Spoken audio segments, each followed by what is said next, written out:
Fair Hippolyta, our nuptial hour draws on apace.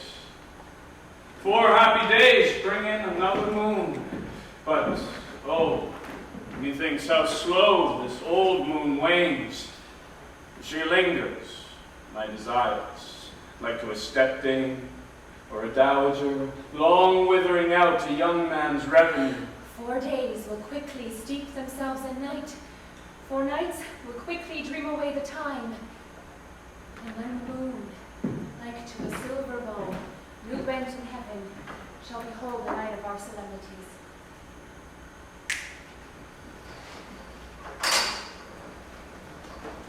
Hippolyta, I wooed thee with my sword, and won thy love, doing thee injuries, but I will wed thee in another key, with pomp, with triumph, and with revelry. Happy be Theseus, a renowned duke! Thanks, good Egeus. What's the news with thee? Full of vexation come I, with complaint against my child, my daughter, Hermia. Stand forth, Demetrius. My noble lord, this man hath my consent to marry her. Stand forth, Lysander. And my gracious duke, this hath bewitched the bosom of my child. Thou, Lysander, thou hast given her rhymes and interchanged love tokens with my child. Thou hast, by moonlight, as only no song with feigning voice, verses of feigning love, and stolen the impression of her fantasy with bracelets of thy hair, rings, gauds, conceits, nets, trifles, nosegays, sweetmeats, messengers of strong prevailment in unhardened youth. With cunning hast thou filched my daughter's heart, turned her obedience, which is due to me, to stubborn harshness. And, my gracious duke, be it so she will not hear, before your grace, consent to marry with Demetrius. I beg the ancient privilege of Athens. As she is mine, I may dispose of her. It shall be either to this gentleman or to her death, according to our law immediately provided in that case. What say you, Hermia? Be advised, fair maid, to you, your father should be as a god, one that composed your beauties, yea, and one to whom you are but as a form in wax, by him imprinted, and within his power to leave the figure, or disfigure it. Demetrius is a worthy gentleman. So is Lysander. In himself, he is. But in this kind, wanting your father's voice, the other must be held the worthier. I would my father looked, but with my eyes. Rather, your eyes must with his judgment look. I do entreat your grace to pardon me. I know not by what power I am made bold, nor how it may concern my modesty in such a presence here to plead my thoughts, but I beseech your grace that I may know the worst that may befall me in this case, if I refuse to wed Demetrius. Either to die the death, or to abjure forever the society of men. Therefore, fair Hermia, question your desires. Know of your youth. Examine well your blood, whether, if you yield not to your father's choice, you can endure the livery of a nun.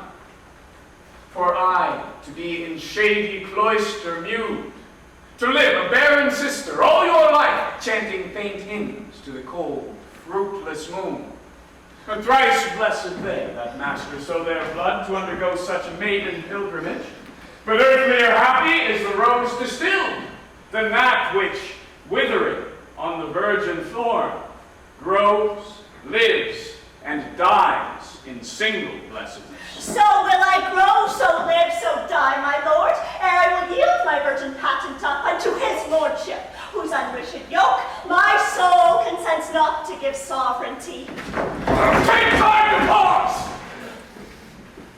And by the next new moon, the sealing day betwixt my love and me, for everlasting bond of fellowship.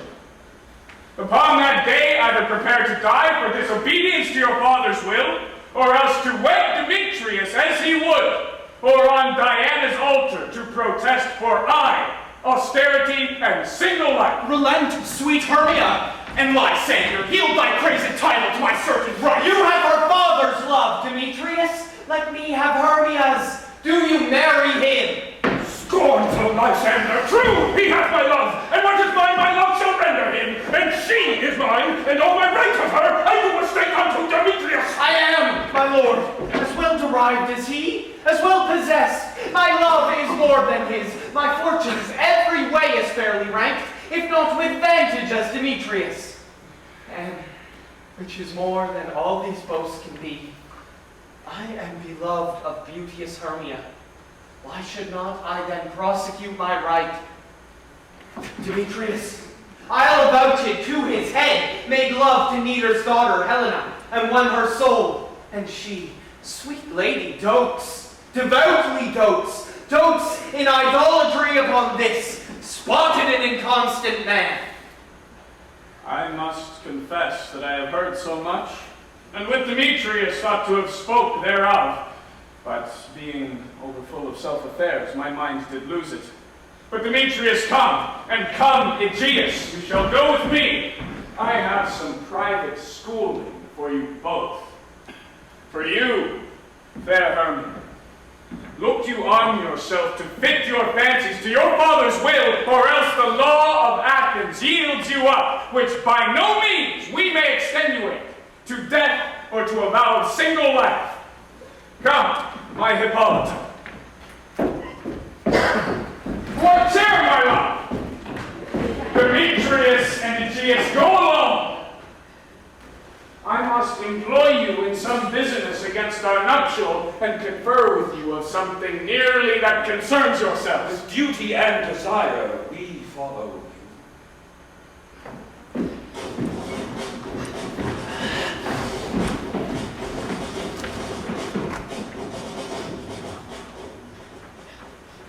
Now, my love, why is your cheek so pale? How chance the roses there to fade so fast? Belike for want of rain, which I could well but teem them from the tempest of my eyes. Ay me, for aught that I could ever read, could ever hear by tale or history, the course of true love never did run smooth.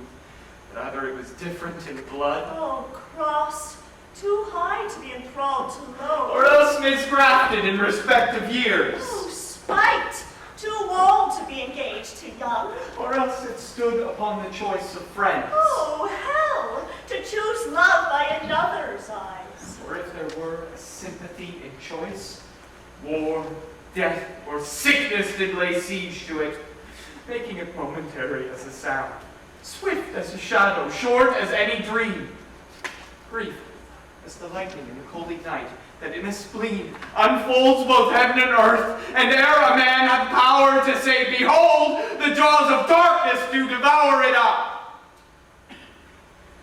So quick, bright things come to confusion. If then true lovers have been ever crossed, it stands as needed in destiny.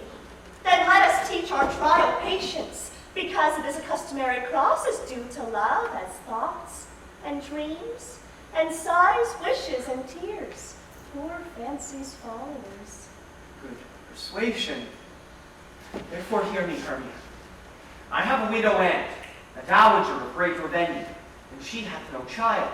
And from Athens is her house remote 7 leagues, and she respects me as her only son. There, gentle Hermia, may I marry thee. And to that place the sharp Athenian law cannot pursue us. If thou lovest me then, steal forth thy father's house tomorrow night, and in the wood, a league without the town, where I did meet thee once with Helena to do observance to a morn of May, there will I stay for thee. My good Lysander, I swear to be by Cupid's strongest bow, by his best arrow with the golden head, by the simplicity of Venus' doves, by that which knitteth souls and prospers loves, and by that fire which burned the Carthage queen when the false Trojan under sail was seen, by all the vows that ever men have broke, in number more than ever women spoke. In that same place thou hast appointed me, tomorrow truly will I meet with thee. He promised, love. Look, here comes Helena. Godspeed, fair Helena. In the way. Call you me fair? That fair again unsay. Demetrius loves your fair.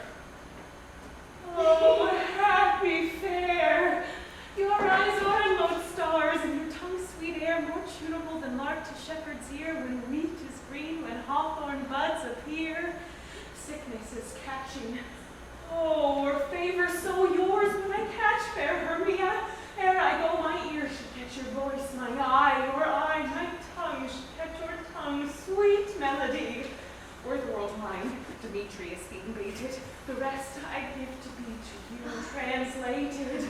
Oh, teach me how you look, and with what art you sway the motion of Demetrius' heart. I frown upon him, yet he loves me still. Oh, that your frowns could teach my smiles such skill. I give him curses, yet he gives me love. Oh, that my prayers could such affection move. The more I hate, the more he follows me. The more I love, the more he hated me. His folly, Helen, is no fault of mine. None but your beauty, would that fault were mine.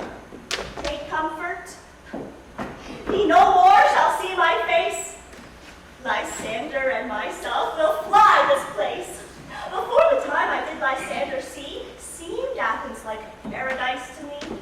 Oh, then, what graces in my love do dwell, that he who turns a heaven into a hell.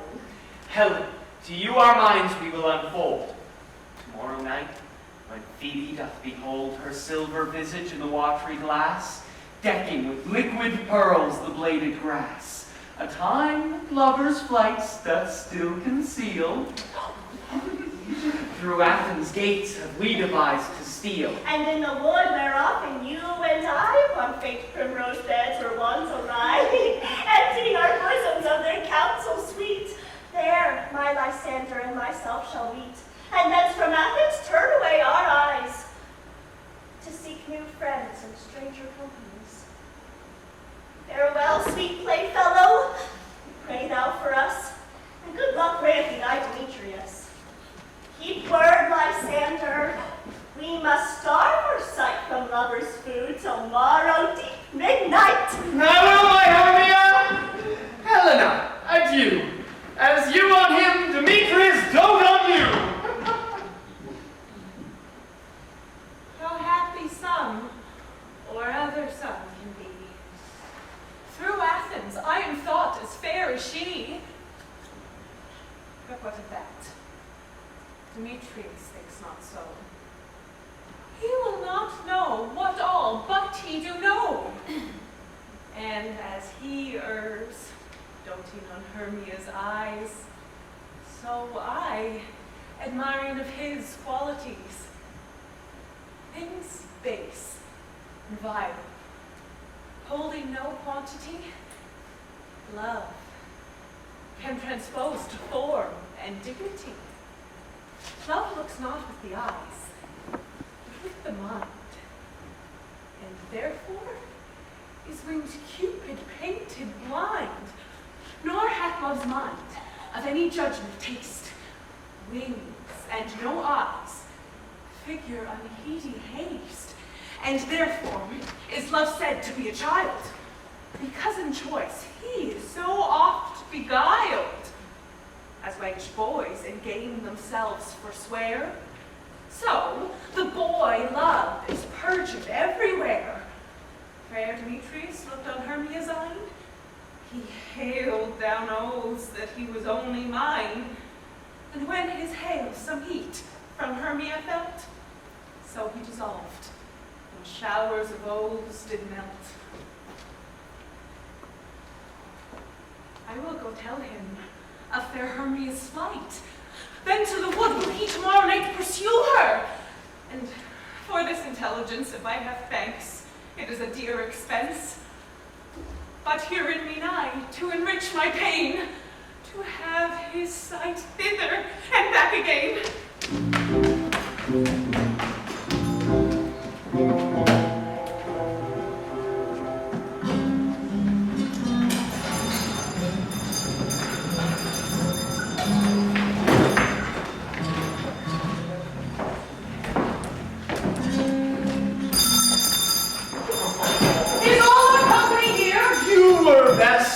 Call them generally, man by man, according to the script. Here is the scroll of every man's name, which is thought fit through all Athens to play our interlude before the Duke and the Duchess on his wedding day at night. First, good Petey Quince, say what the play treats on. Then read the names of the actors, and so grow to a point. Mary, our play is the most lamentable comedy and most cruel death of Pyramus and Thisbe.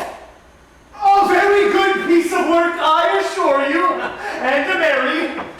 Now, good Petey Quince, call forth your actors by the scroll. Masters, spread yourselves. Answer as I call you. Nick Bottom the Weaver. Ready. Name what part I am for and proceed. You, Nick Bottom, are set down for Pyramus. What is Pyramus? A lover or a tyrant? A lover that kills himself most gallant for love. That will ask some tears in the true performing of it. If I do it, let the audience look to their eyes. I will move storms. I will condole in some measure to the rest. Yet my chief humor is for a tyrant. I could play Hercules rarely. The raging rocks and shivering shocks shall break the locks of prison gates, and Phibiscar shall shine from far and make and mar the foolish fates. This was lofty. Now name the rest of the players. This is Hercules' vein, a tyrant's vein. A lover is more condoling. Francis Flute the bellows mender. Here, Petey Quince. Flute, you must take Thisbe on you. What is Thisbe? A wandering knight? It is the lady that Pyramus must love. Let not me play a woman. I have a beard coming. That's all one. You shall play it in a mask, and you may speak as small as you will. And I may hide my face. Let me play Thisbe too. I'll speak in a monstrous little voice. Thisbe! Thisbe! Oh, Pyramus! I love you to death! Thisbe, dear! No, you must play Pyramus. And Flute, you Thisbe. Well, proceed. Robin Starveling the tailor. Here, Petey Quince. Robin Starveling, you must play Thisbe's mother. Tom Snout the tinker. Here, Petey Quince. You, Pyramus's father. Myself, Thisbe's father. Snug the joiner. You, the lion's part. And I hope here is a play fitted. You, the lion's part written. Pray you, if it me. I'm slow of study. You may do it extempore, for it is nothing but glory. Let me play the lion too. I will roar. That I will do any man's heart good to hear me. I will roar. That I will make the Duke say, let him roar again. Let him roar again. And you should do it too terribly. You would fright the Duchess and the ladies, that they would shriek, and that were enough to hang us all. Every mother's son! I grant you, friends, if you should fright the ladies out of their wits, they would have no more discretion but to hang us. But I will aggravate my voice so that I will roar you as gently as any sucking dove. I will roar you, and for any nightingale. You can play no part but Pyramus!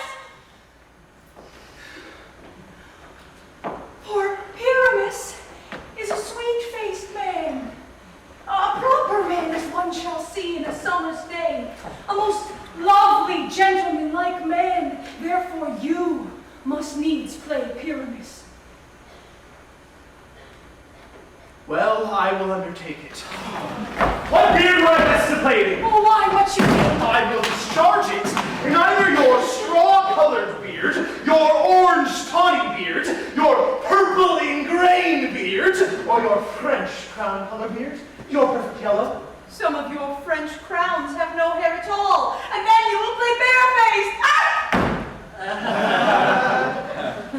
But masters, here are your parts, and I am to entreat you, request you, and desire you to come then by tomorrow night and meet me in the palace wood, a mile without the town by moonlight. There we will rehearse.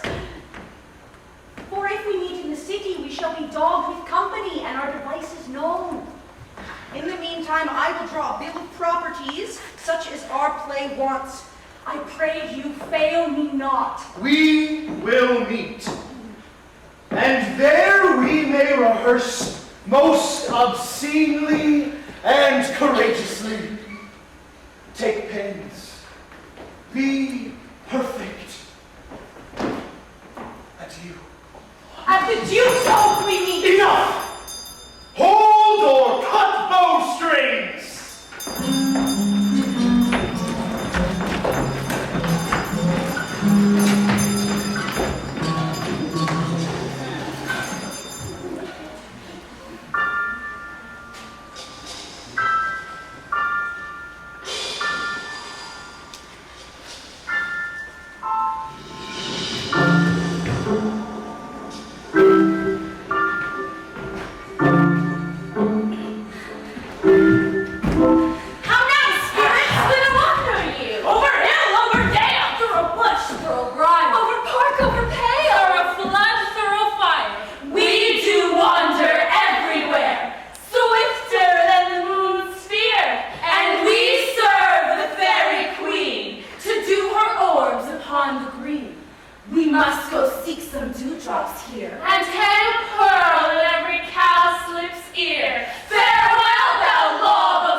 And jealous Oberon would have the child, knight of his train to trace the forest wild. But she perforce withholds the loved boy, crowns him with flowers and makes him all her joy.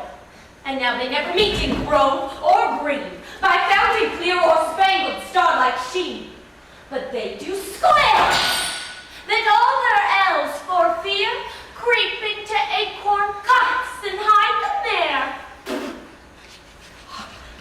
Either I mistake your shape and making quite, or else you are that shrewd native sprite called Robin Goodfellow. Are not you he that frights the maidens of the villagery? Skim milk can sometimes labor in the corn, and bootless make the breathless house like churn, and sometimes make the drinks bear no barn, mislead night wanderers laughing at their heart. Those that hobgoblin call you, and sweet luck. You do their work, and they shall have good luck. Are not you he? Thou speakst aright. I am that merry wanderer of the night. I jest to Oberon and make him smile. When I, a fat and bean-fed horse, beguile, neighing in likeness of a filthy foal, and sometimes lurk I in a gossip's bowl, in very likeness of a roasted crab. And when she drinks, I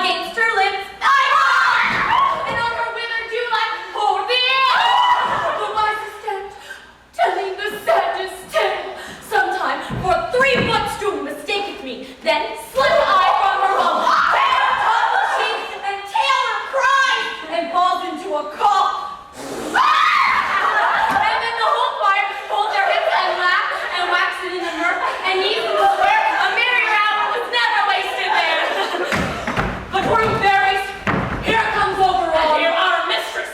Would that he were gone.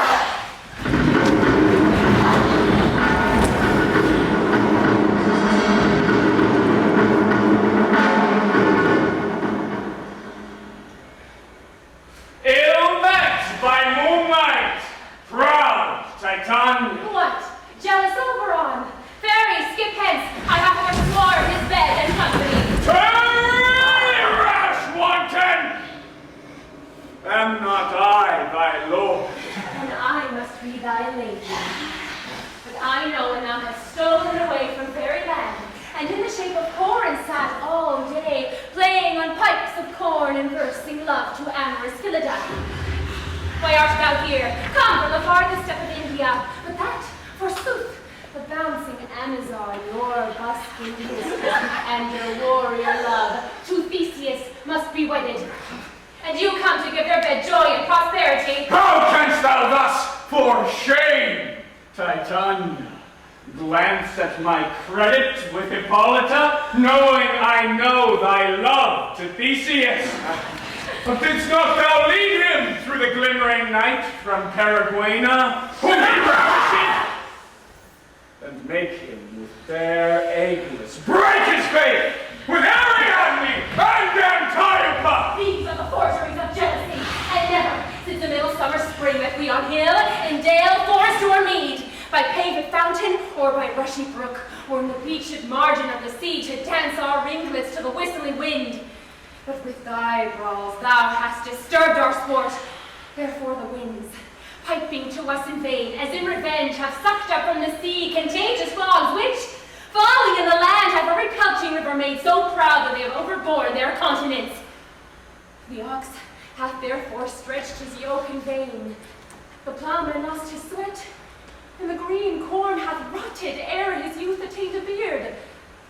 The fold stands empty in the drowned field, and crows are fatted with the murmuring flock. The human mortals want their winter cheer. No night is now with him or carol blessed. Therefore the moon, the governess of floods, pale in her anger, washes all the air that rheumatic diseases do abound. And thorough this distemperature, we see the seasons alter. Hoary-headed frosts fall on the fresh lap of a crimson rose, and on old time's thin and icy crown an odorous chaplet of sweet summer buds is, as in mockery set. The spring, the summer, the childing autumn, angry winter change their wonted liveries, and the mazy world by their increase now knows not which is which. And this same progeny of evils comes from our debate, from our dissension. We are their parents and original. Do you amend it then? It lies in you.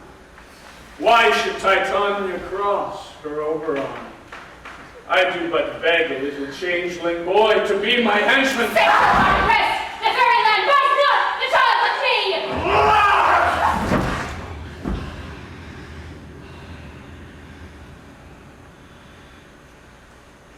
His mother was a votress of my order. And in the spiced Indian air, by night full often hath she gossiped by my side, and sat with me on Neptune's yellow sands, marking the market traders on the flood. When we have laughed to see the sails conceive, and grow big-bellied with the wanton wind.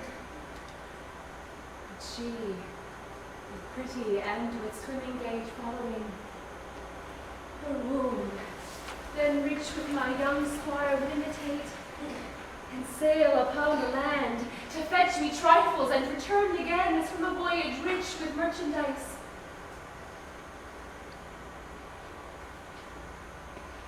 And she, being mortal of that boy, did die.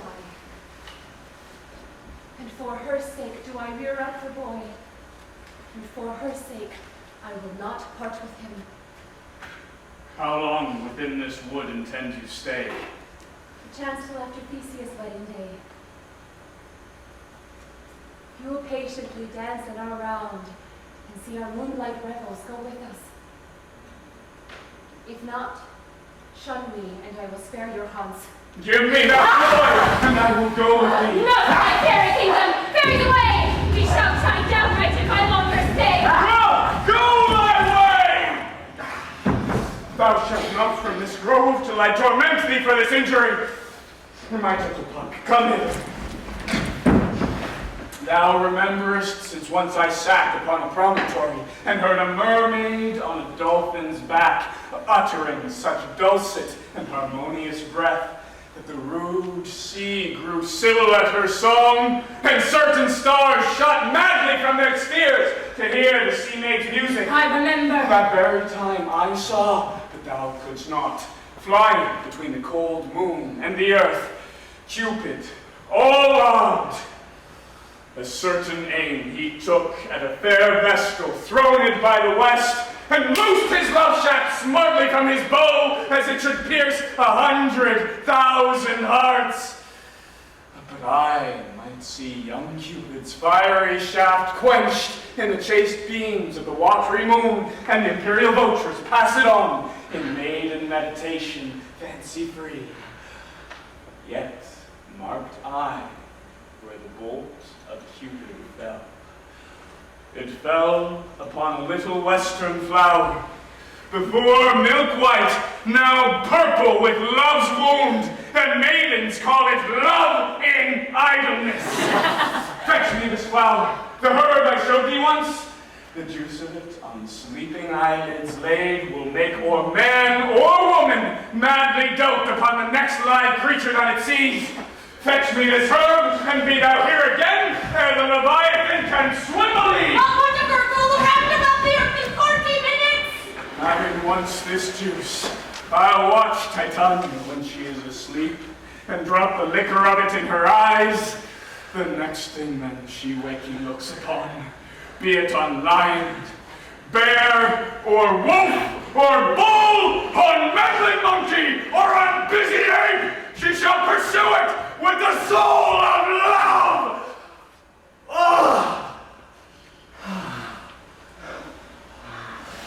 And there I take this charm from off her sight, as I can take it with another herb.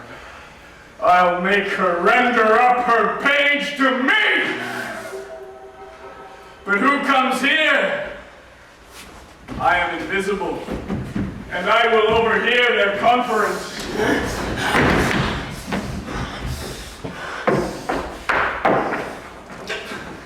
I love thee not, therefore pursue me not.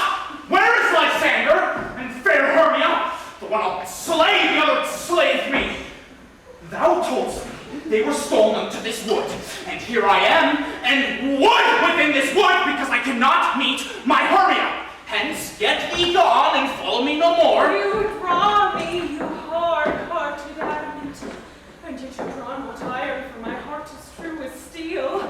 Leave you your power to draw, and I shall have no power to follow you. Do I entice you? Do I speak you fair? Or rather, do I not, in plainest truth, tell you I do not, nor I cannot love you? Even for that do I love you the more.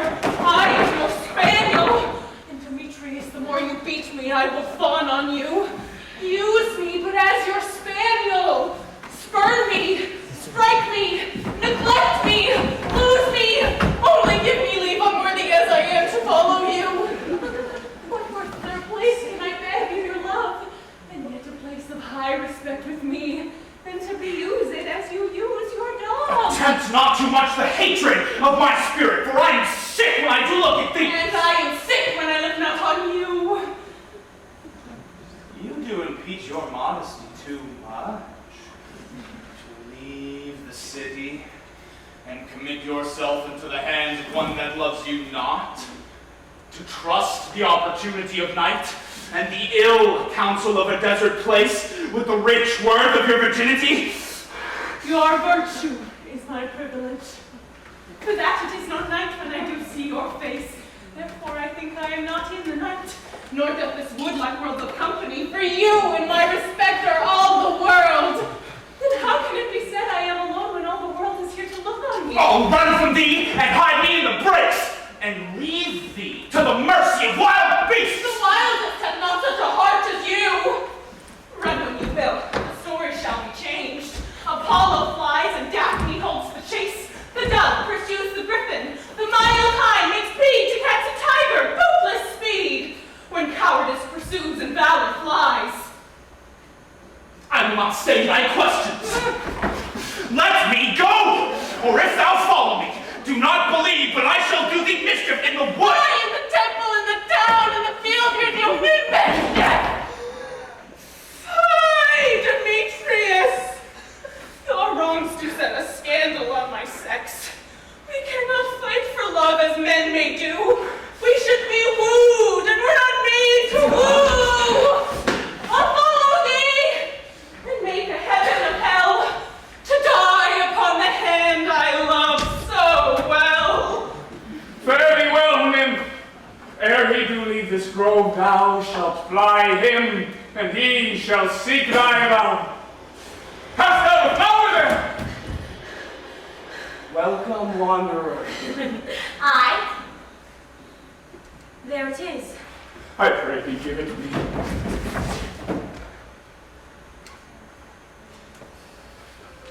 I know a bank where the wild thyme blows, where oxlips and a nodding violet grows, quite over canopied with luscious woodbine, with sweet musk roses and with eglantine. There sleeps Titania sometime of the night, lulled in these flowers with dances and delight. And there the snake throws her enameled skin, weed wide enough to wrap a fairy in. And with the juice of this, I'll stretch her eyes and make her full of hateful fantasies. Take thou some of it, and seek through this grove. A sweet Athenian lady is in love with a disdainful youth. Anoint his eyes. But do it when the next thing he espies may be the lady. Thou shalt know the man by the Athenian garments he hath on. Effected with some care, that he may prove more fond on her than she upon her love. And look thou meet me ere the first cock crow! Fear not, my lord, your servant shall do so!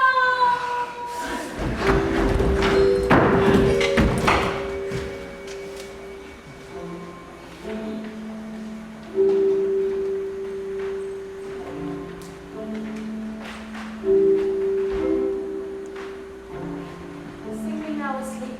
Bend your offices and let me rest. Come now, around under the fairy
what thou seest when thou dost wake. Do it for thy true love take, love and language for his sake. Be it ounce, or cat, or bear, pug, or boar with bristled hair in thine eye that shall appear when thou wakest, it is thy dear.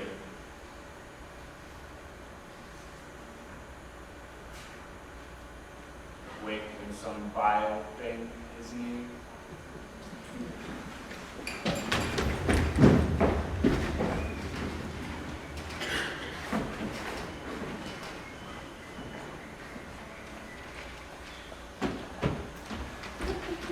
Fair love, you faint with wandering in the wood. And to speak truth, I forgot our way. It will rest us, Hermia, if you think it could, and tarry for the comfort of the day. Be it so, Lysander. Find you out of bed, for I upon this bank will rest my head. One turf shall serve as pillow for us both. One heart, one bed, two bosoms, and one troth. Nay, good Lysander. For my sake, my dear, lie further off yet. Do not lie so near. Oh, take the sense, sweet, of my innocence. Love takes the meaning in love's conference. I mean that my heart unto yours is knit, so that but one heart we can make of it. Two bosoms, interchained with an oath. So then, two bosoms and a single troth. Then by your side no bedroom need deny, for lying so, Hermia, I do not lie. Lysander riddles very prettily. Now, much beshrew my manners and my pride, if Hermia meant to say Lysander lied. But, gentle friend, for love and courtesy, lie further off in human modesty. Such separation as may well be said becomes a virtuous bachelor and a maid. So far be distant. And, good night, sweet friend. Thy love ne'er alter till thy sweet life end. Amen. Amen to that fair prayer, say I. And then end life when I end loyalty. Here is my bed. Sleep give thee all his rest. With half that wish the wisher's eyes request.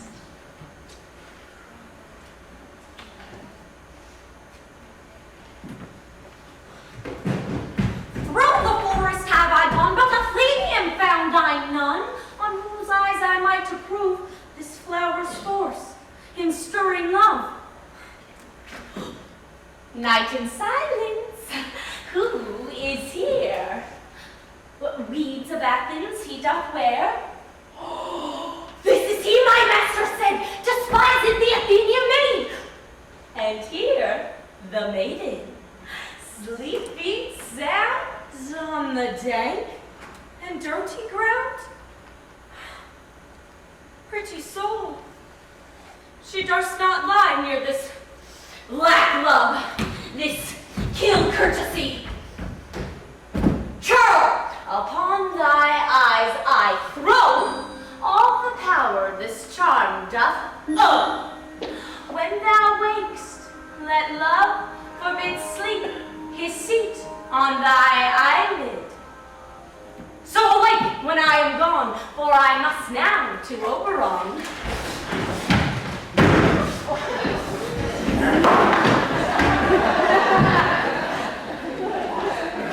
Stay, though thou kill me, sweet Demetrius! Charge thee hence, and do not haunt me thus! Oh, wilt thou darkly leave me? Do not so! Stay, on thy peril, I alone will go!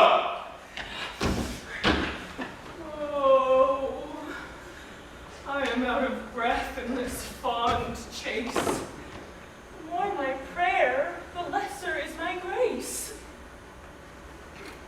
Happy is Hermia, wheresoe'er she lies, for she hath blessed and attractive eyes. How came her eyes so bright?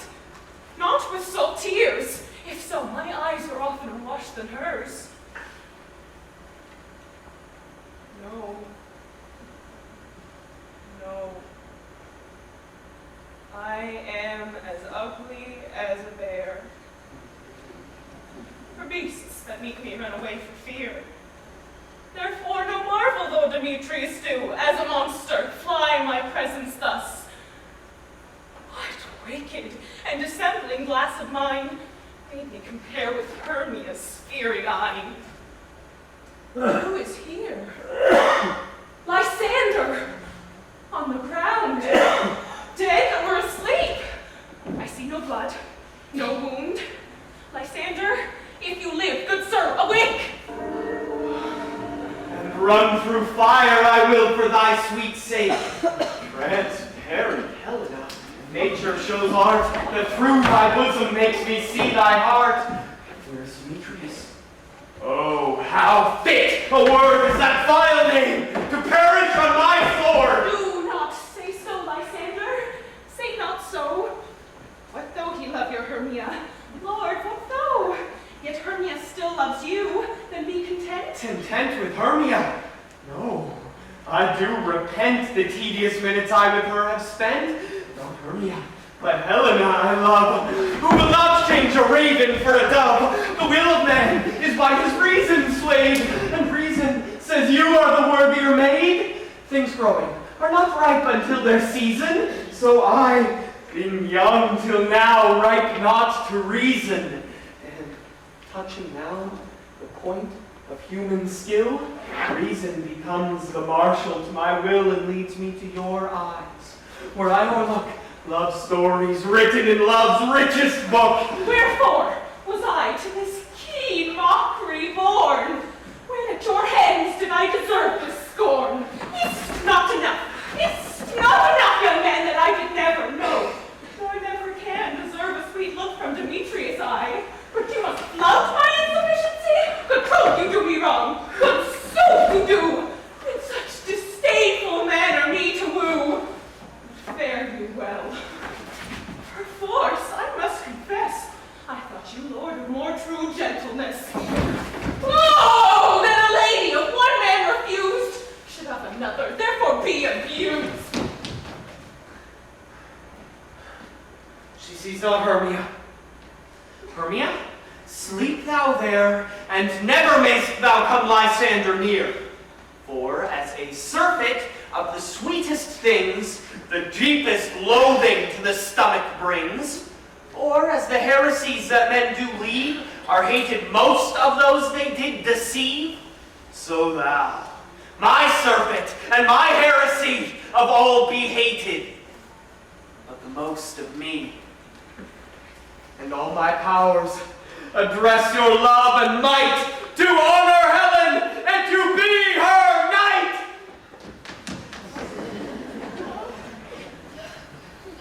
Help me! Lysander! Help me! Do thy best to pluck this crawling serpent from my breast! Oh, I need for pity. What a dream was here. Lysander, look how I do quake with fear. Methought a serpent ate my heart away, and you sat smiling at his cruel prey. Lysander? What, removed? Lysander! Lord!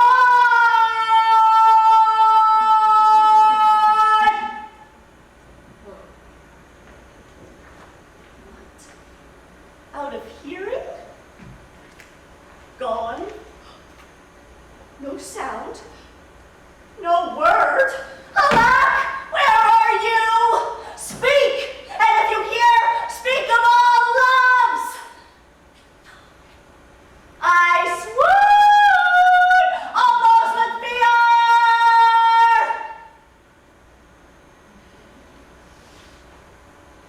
No? And I well perceive you are not nigh. Either death or you I'll find immediately.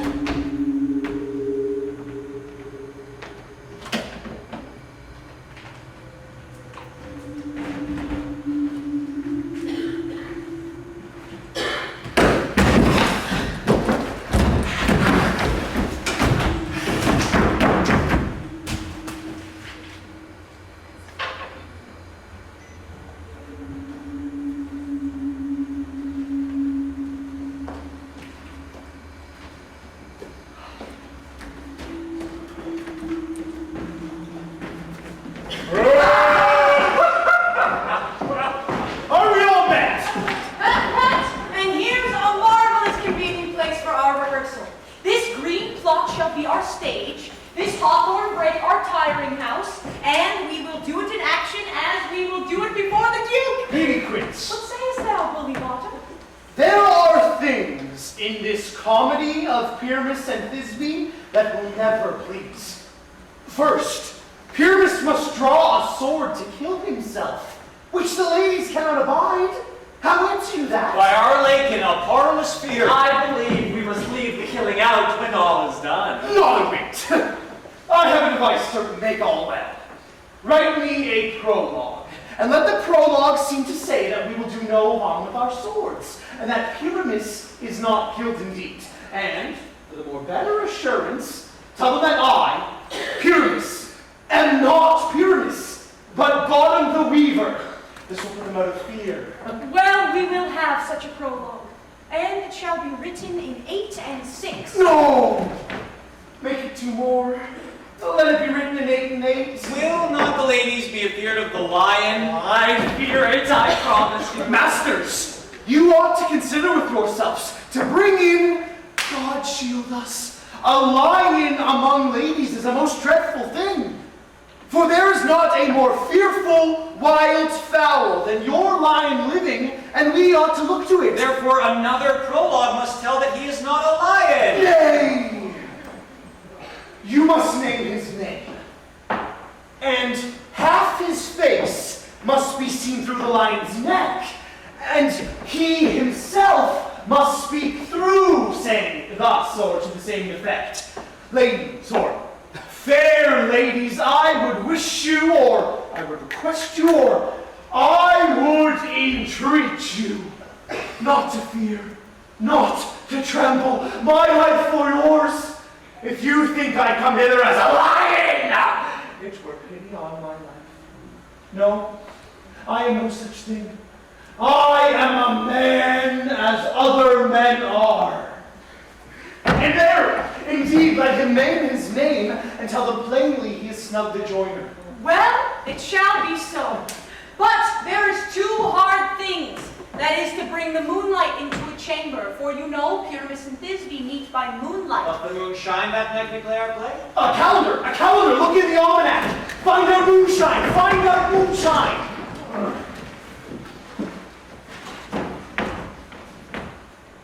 Yes, it doth shine that night. Why? Then may you leave a casement of the great chamber window where we play open, and the moon may shine in at the casement. Aye, or else one must come in with a bush of thorns and a lantern and say he comes to disfigure or to present the person of moonshine. But then there's another thing. We must have a wall in the great chamber, for Pyramus and Thisbe says the story did talk through the chink of a wall. You can never bring in a wall. What say you, Bottom? Some man or other must present wall, and let him have some plaster or some loam or some rough cast about him to signify wall. And let him hold his fingers thus, and through that cranny shall Pyramus and Thisbe whisper. If that may be, then all is well. Come, sit down, every mother's son, and rehearse your parts. Pyramus, you begin. When you have spoken your speech, enter into that break, and so everyone according to his cue. What hempen homespuns have we swaggering here, so near the cradle of the fairy queen? What? A play tour? I'll be an usher, an actor too, perhaps, if I see cause. Speak, Pyramus, Thisbe! Stand forth. Thisbe, the flowers of odious savor sweet. Odious, odorous. Odorous, savor sweet. So hath thy breath, my dearest Thisbe dear. But hark, a voice. Stay thou but here a while, and by I will to thee appear. A stranger Pyramus than e'er played here. Must I speak now? Aye, Mary, must you. For you must understand, he goes but to see a noise that he heard, and is to come again. Most radiant Pyramus. Most radiant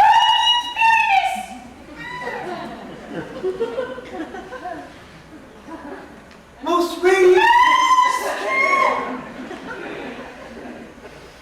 Most radiant Pyramus! Most lily white of hue, of color like the red rose on triumphant briar, most bristly juvenile, and me most lovely too, as true as horse that yet would never tire, of Meaghen Paris and Nice two men! Why, you must not speak that yet. That you answer to Pyramus.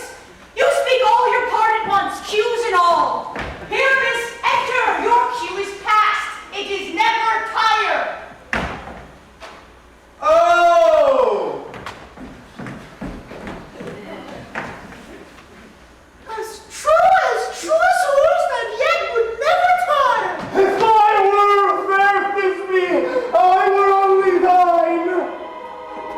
Oh! Monsters so strange. We are haunted.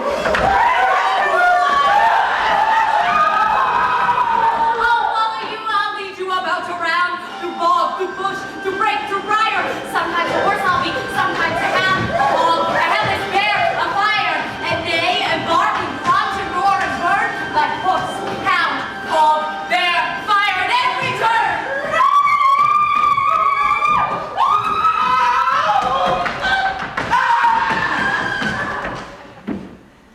Why do they run away? This is a knavery of them to make me afeard. Oh, Autumn, thou art changed. What do I see on thee? What do you see? You see us of your own, do you? Bless thee, Bottom. Bless thee. Thou art translated.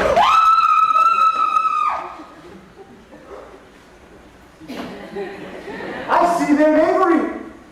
This is to make an ass of me.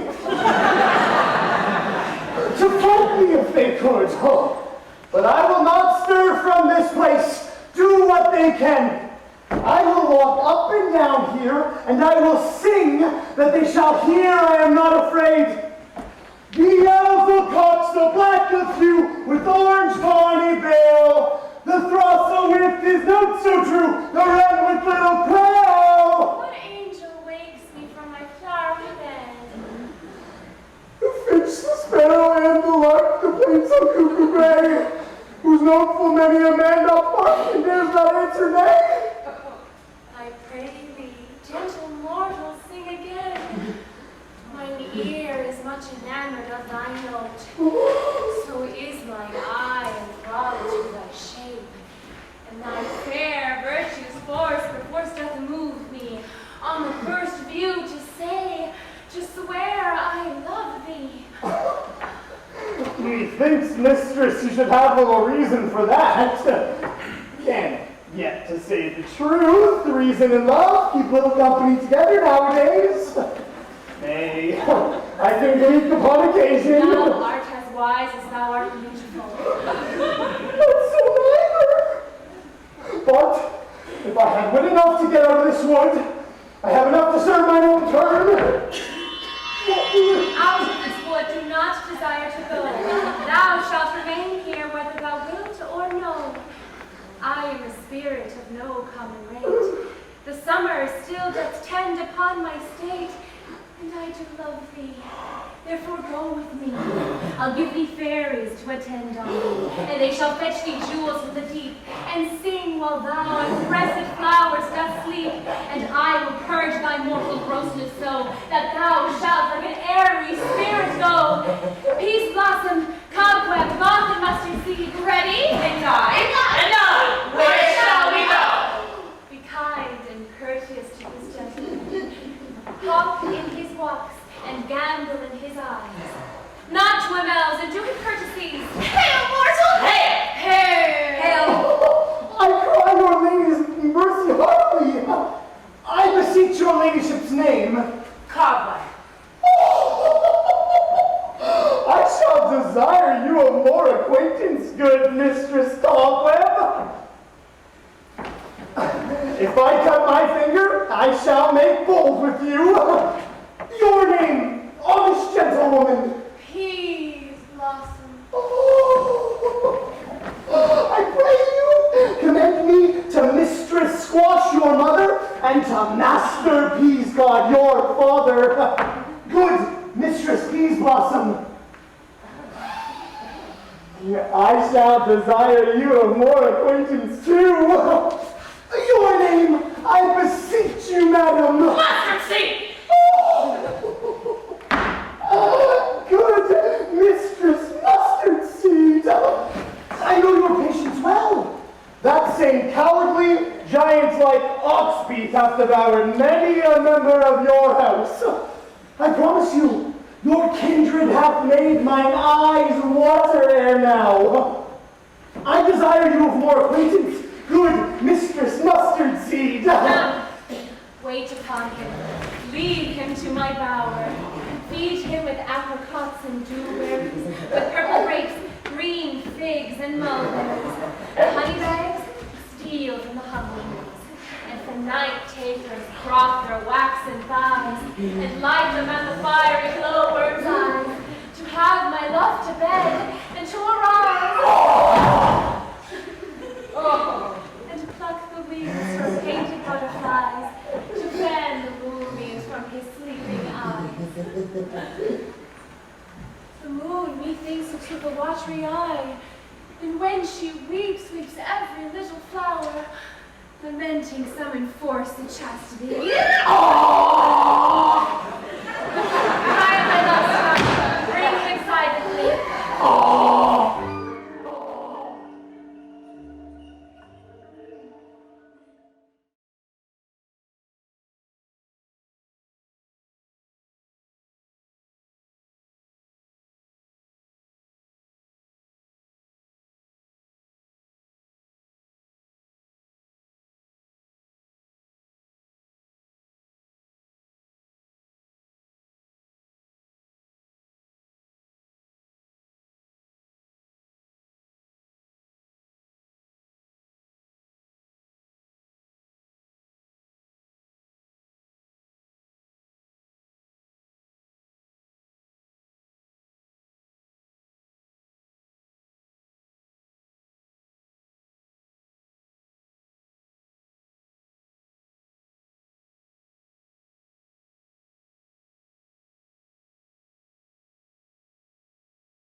I wonder if Titania be awake. Then what it was that next came in her eye, which she must dote on in extremity. Here comes my messenger. Well, how now, mad spirit? What night rule now about this haunted grove? My mistress with a monster is in love, near to her close and consecrated bower, while she was in her dull and sleeping hour. A crew of patches, rude mechanicals that work for bread upon Athenian stalls, were met together to rehearse a play intended for great Theseus' nuptial day. The shallowest, thick-skinned of that barren sort, who Pyramus presented in their sport, forsook his scene and entered in a break. When I did him at this advantage take, an ass's null I fixed on his head, and on his thisbe must be answered, and forth my mimic comes. When they spy, as wild geese that the creeping fowler eye, or russet-painted chuffs, many in sort, rising and calling at the gun's report, sever themselves, madly sweep the sky. So at his sight, away his fellows fly, and at her stare here, o'er one falls, he murder cries, and help from Athens calls. Their sense thus weak, lost with their fears thus strong, make senseless things begin to do them wrong. For briars and thorns at their apparel snatch, some sleeves, some hats, from yielders all things catch. I led them on in this distracted fear, and left sweet Pyramus translated there. When in that moment, so it came to pass, and you waked, and straightway loved, and asked. Thoughts are better than I could devise. But hast thou yet matched the Athenians' eyes with the love juice, as I did bid thee do? I took him sleeping. That is finished too, and the Athenian woman by his side, that when he waked, of course she must be I. Stay close. This is the same Athenian. And this is the woman, but not this the man. No! Why rebuke you him that loves you so? Lay breath so bitter on your bitter foe. Am I but tight? But I should, you see, worse. For thou, I fear, hast given me cause to curse. If thou hast slain Lysander in his sleep, being more shoes and blood, plunge in the deep and kill me too! The sun was not so true unto the day as he to me. Would he have stolen away from sleeping Hermia? I'll believe as soon this whole earth may be bored, and that the moon may through the center creep, and so displease her brother's noontime with Antipodes. It cannot be but thou hast murdered him. So should a murderer look, so dead, so grim. So should the murdered look, and so should I, pierced through the heart with your stern cruelty. Yet you, the murderer, look as bright, as clear as yonder Venus and her glimmering sphere. What's this to my Lysander? Where is he? Ah, good Demetrius. Wilt thou give him me? I had rather give his carcass to my hounds. Thou dog! Thou cur! Thou drivest me past the bounds of Davydd's patience. Hast thou slain him then? Henceforth be never numbered among men. Oh, once tell true even for my sake. Durst thou have looked upon him being awake? And hast thou killed him sleeping? Oh, brave touch! Could not a word, an adder, do so much? An adder did it, for with doubler tongue than thine, thou serpent, never adder stung. You spend your passion on a misprized mood. I am not guilty of Lysander's blood, nor is he dead for aught that I can tell. I pray thee tell me then that he is well. And if I could, what should I get there for? A privilege, never to see me more. And from thy hated presence part I so. See me no more, whether he be dead or no. There is no following her in this fierce vein. Here, therefore, for a while I will remain. So sorrow's heaviness doth heavier grow. For death the bankrupt sleep doth sorrow owe, which now in some slight measure it will pay, if for his tender here, oh, makes him stay.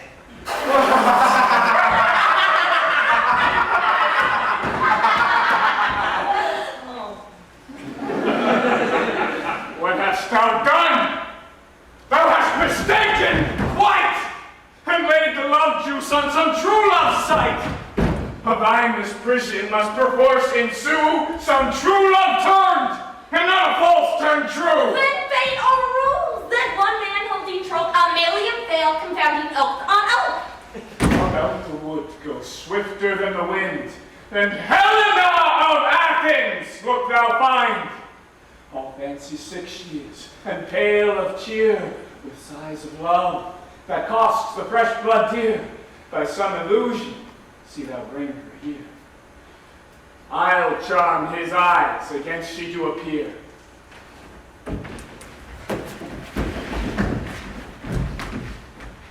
I go. Look how I go. Swifter than arrow from the Tartar bow.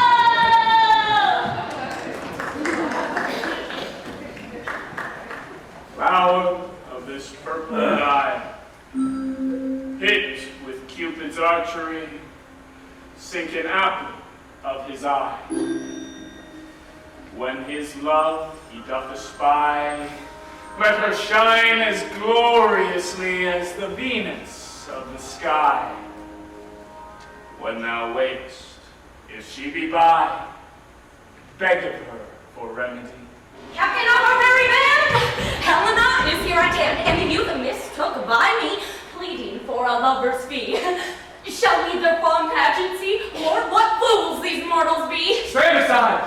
The noise they make will cause Demetrius to awake. Then we'll two at once will one. That must needs be sport alone, and those things do best believe me that must fall preposterously. Why do you think that I should woo in scorn? Scorn and derision never come in tears. Look, when I vow, I weep, and thou so born in their nativity all truth appears. How can these things in me seem scorn to you, bearing the badge of faith to prove them true? You do advance your cunning more and more, when truth kills truth. Oh, devilish holy fray! These vows are Hermia's. Will you give her our? Wait, then you will nothing weigh. Your vows to her and me put in two scales will even weigh, and both as light as tails. I had no judgment when to her I swore. Nor none in my mind. Now you give her or. Demetrius loves her, and he loves not you.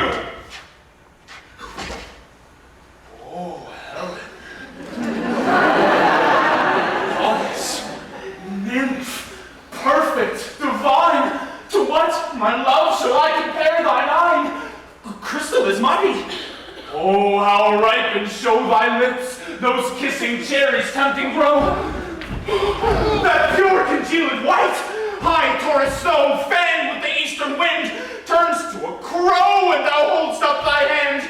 Oh, let me kiss this princess of pure white, this seal of bliss. Oh, spite! Oh, hell! I see you all are bent to set against me for your merriment. If you were civil and due courtesy, you would not do me thus much injury. Can you not hate me, as I know you do? But you must join in souls to mock me too. If you were men, as men you are in show, you would not use a gentle lady so. To bow and swear and super praise my parts, when I am sure you hate me with your hearts. You both are rivals and love Hermia, and now both rivals to mock Helena? A trim exploit, a manly enterprise, to conjure tears up in a poor maid's eyes with your derision. None of noble sort would so offend a virgin, and extort a poor soul's patience, all to make you sport. You are unkind, Demetrius. Be not so, for you love Hermia. This you know I know. And here, with all goodwill, with all my heart, in Hermia's love I yield you up my part, and yours of Helena to me bequeath, whom I do love and will do till my death. Never did mockers waste some idle breath. But say you keep thy Hermia, I will not, if e'er I loved her. All that love is gone, my heart to her, but as a guest-wise sojourned, and now to Helen is at home returned, there to remain. Helen, it is not so. Disparage not the faith thou dost not know, lest to thy peril thou abide here. Look where thy love comes, yonder is thy dear. Dark night, that from the eye his function takes, the ear more quick if apprehension makes, where it doth impair the seeing sense, it pays the hearing double recompense. Thou art not by mine eye, Lysander, found, mine ear, I thank it, brought me to thy sound.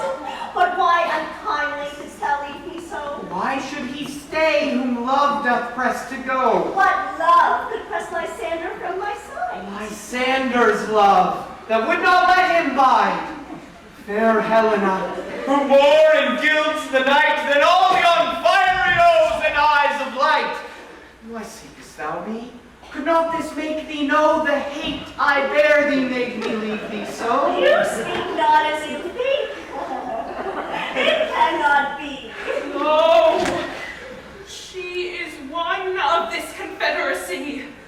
Now I perceive they have conjoined all three to fashion this false sport, in spite of me. Injurious Hermia, most ungrateful maid, have you conspired, have you with these contrived to bait me with this foul derision? Is all the counsel we two have shared, the sisters' vows, the hours to be spent, when we have chid the hasty put to time for parting us? Oh, is all quite forgot? All school days friendship, childhood innocence. We, Hermia, like two artificial gods, have with our needles created both one flower, both on one sample,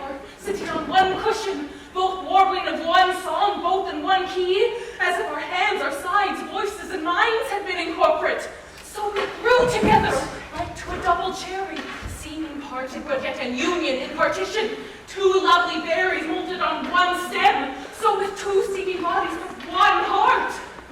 And will you rend our ancient love asunder to join with men in scorning your poor friend?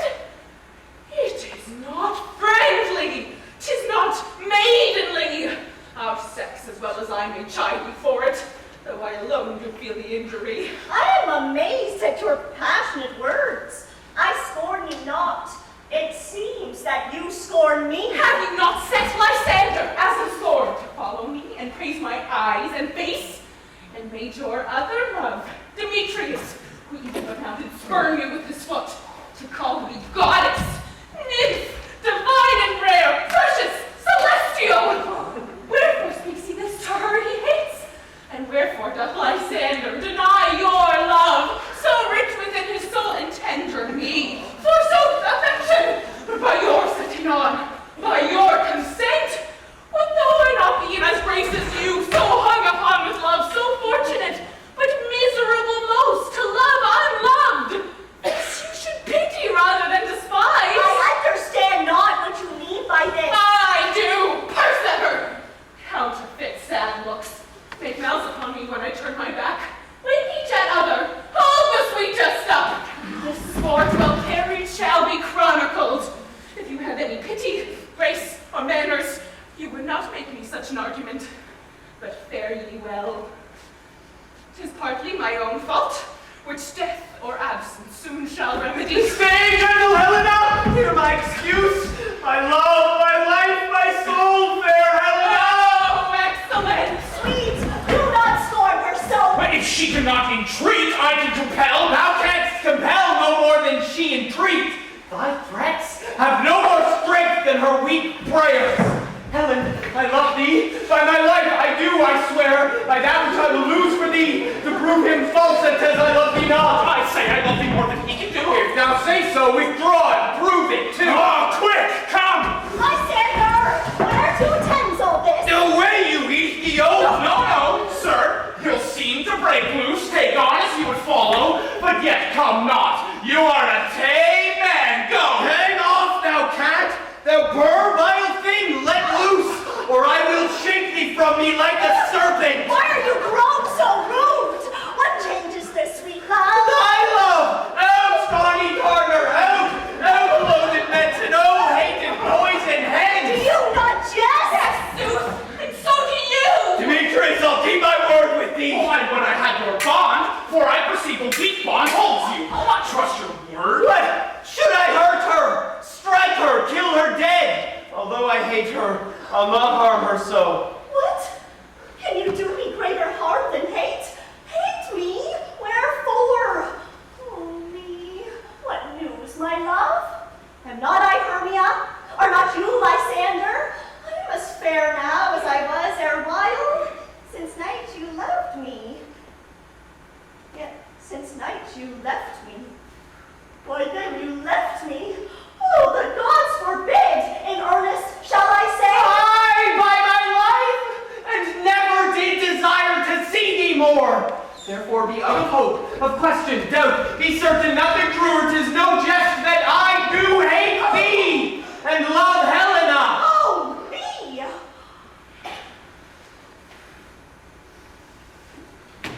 You juggler! You paper possum! You thief of love! What? Have you come by night and stolen my love's heart from him? Fine, Ifig! Have you no modesty, no maiden shame, no touch of bashfulness? Why will you tear impatient answers from my gentle tongue? Fie, fie, you counterfeit! You puppet, you! Puppet? Why so?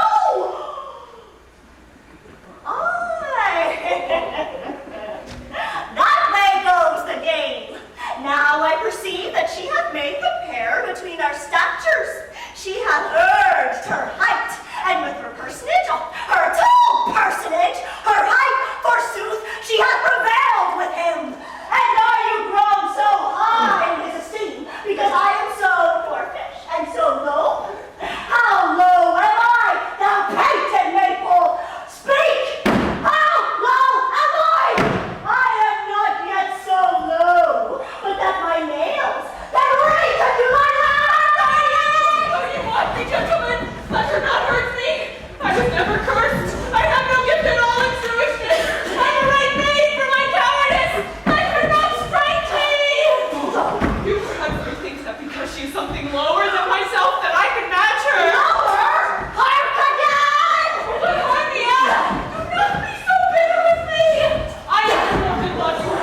Lord! You are too officious in her behalf that scorns your services.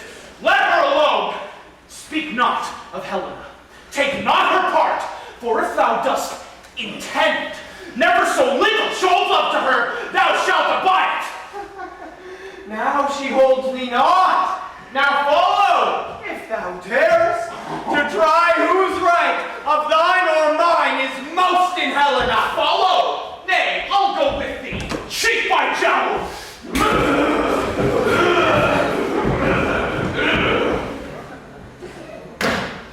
You, mistress, all this coil is wrong with you. Nay, go not back.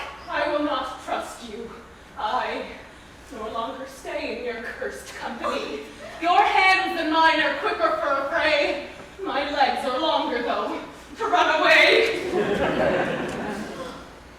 I am amazed and know not what to say. This is thy negligence! Still thou mistakest, or else commits thy knaveries willfully! Only making the shadows I mistook. Did not you tell me I should know the man by the Athenian garments he had on? And so far blameless proves my enterprise that I have anointed an Athenian's eyes. And so far my glad it so did sort, as this their jangling I esteem a sport. Thou seest, these lovers seek a place to fight. High, therefore, Robin, overcast the night. The starry welkin cover thou anon with drooping fog, as black as Acheron. And lead these testy rivals so astray as one come not within another's way. Like to Lysander, sometime frame my tongue, and stir Demetrius up with bitter wrong.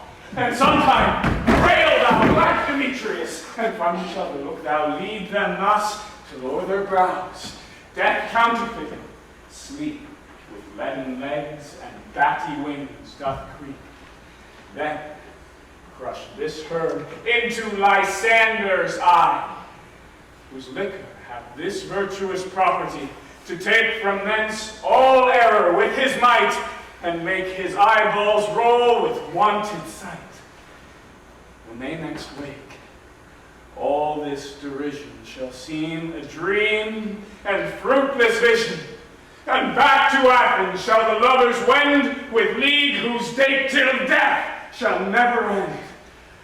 Whiles I in this affair to thee employ, I'll to my queen, and beg her Indian boy, and then I will her charmed eye release from monsters' view, and all things shall be peace. My fairy lord, this must be done with haste, for knights with dragons cut the clouds full fast. And yonder shines Aurora's harbinger, at whose approach ghosts wandering here and there troop home to churchyards. Damned spirits all, that in crossways and floods have burial already to their wormy beds are gone, for fearless days should look their shames upon. They willfully themselves exiled from light, and must for aye consort with black-browed night. But we are spirits of another sort. I with the morning's love have oft made sport, and like a forester the groves may tread, even till the eastern gate, all fiery red, opening on Neptune with fair blessed beams, turns to yellow gold his salt green streams.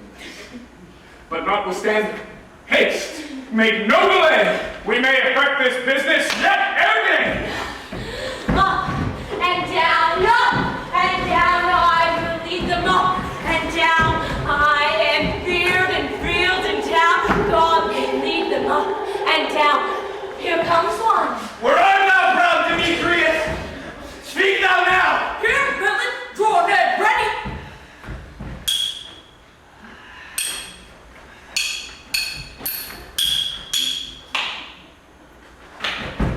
Where are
Then he is gone. The villain is much lighter heeled than I. I followed fast, and faster he did fly. But fallen am I in dark, uneven way, and here will rest me. Come, thou gentle day. For if but once thou show me thy great light, I'll find Demetrius and revenge this spite! Oh, coward! Why comest thou not? Abide me if thou darest, for while I walk thou runs before me, shifting every place, and darest not stand, nor look me in the face! Where art thou now? Come hither! I am here! Nay, then thou mockst me! Thou shalt buy this dear if ever I thy face by daylight see! Now, go thy way. Faintness constraineth me to measure out my length on this cold bed. Thy day's approach, look to be visited! Oh, weary night. Oh, long and tedious night. Abate thy hours. Shine comforts from these, that I may back to Athens by daylight from these that my poor company detest. And sleep, that sometimes shuts up sorrow's eye, steal me a while from mine own company. Yet but three? Come on more! Two of both kinds makes up four! Here she comes! Cursed and sad, Cupid is a knavish lad, thus to make poor females mad. Never so weary, never so in woe, bedappled with the dew and torn with briars. I can no further crawl, no further go. My legs can keep no pace with my desires. Here will I rest me till the break of day. Heavens, shield Lysander, if they mean a fray. On the ground, sleep sound. I'll apply to your eye gentle lover remedy. When thou wakest, thou takest true delight in the sight of thy former lady's eye. And the country proverb known, that every man should take his own, in your waking shall be shown. Jack shall have Jill, naught shall go ill. The man shall have his mare again, and all shall be well.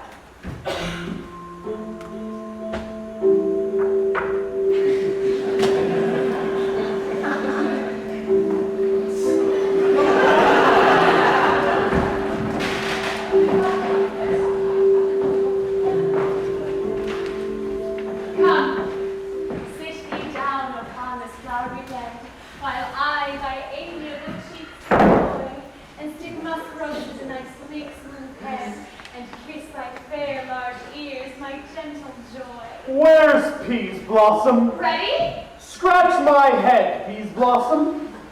Where's Mademoiselle Cobweb? Ready? Mademoiselle Cobweb. Good, Mademoiselle. Get you your weapons in your hand and kill me a red-hipped humblebee on the top of a thistle. And, good Mademoiselle, bring me the honey bag. Do not fret yourself too much in the action, Mademoiselle. And, good Mademoiselle, have a care the honey bag break not. I would be loath to have you overflow with a honey bag, Senorita! Where's Mademoiselle Mustard Seed? Give me your niece, Mademoiselle Mustard Seed. Pray you leave your courtesy, good Mademoiselle. What's your will? Nothing, but to help Cavallari Peas Blossom to scratch.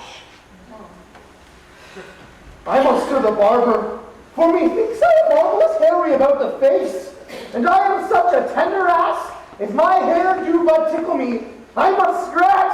Oh! What? Wilt thou hear some music, my sweet love? I have a reasonable good ear in music. Let's have the tongues and the bones. Or say, sweet love, what thou desires to eat. Truly, a peck of provender. I could munch your good dry oats.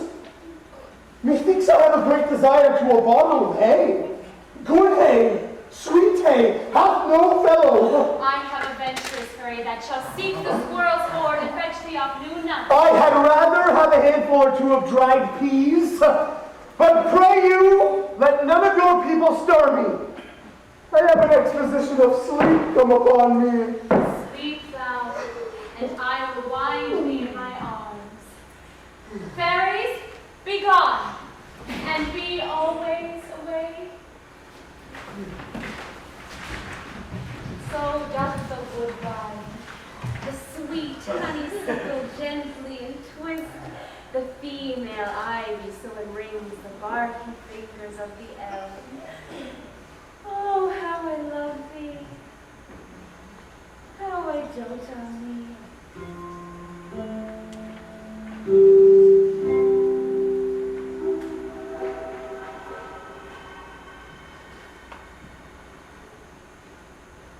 Welcome, good Robin. Seest thou this sweet sun? Her dotage now I do begin to pity.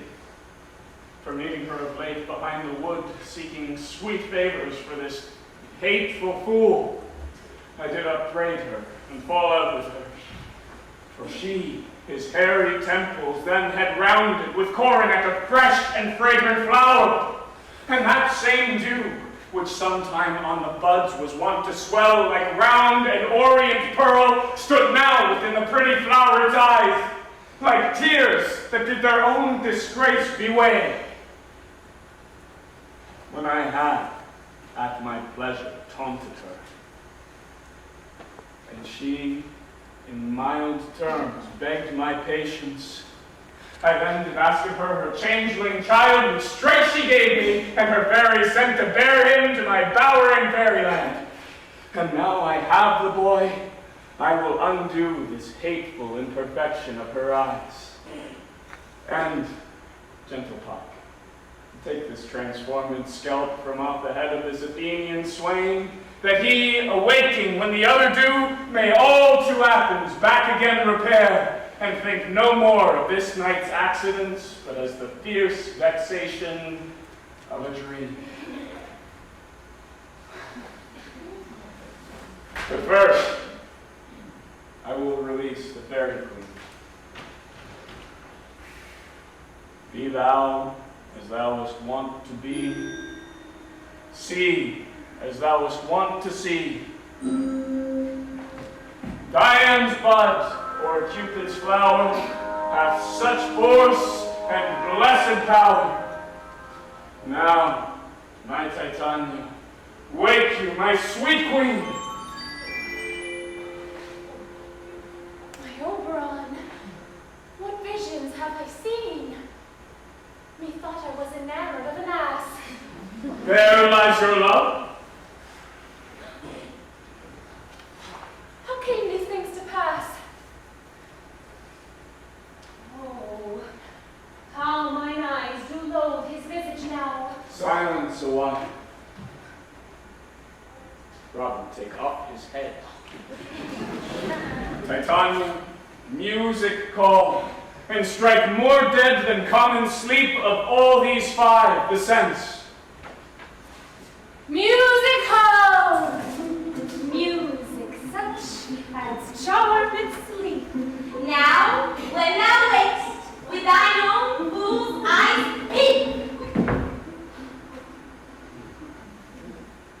and music.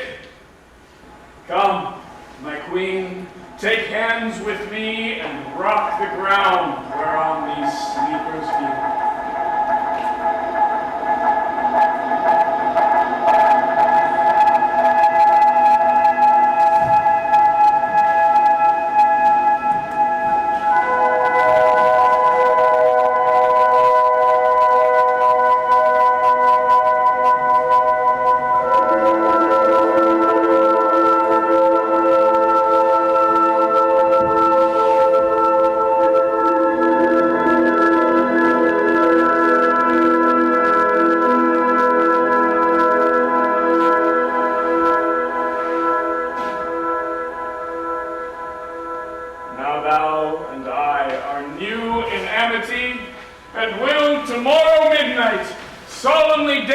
In Duke Theseus' house, triumphantly, and bless it to all fair posterity.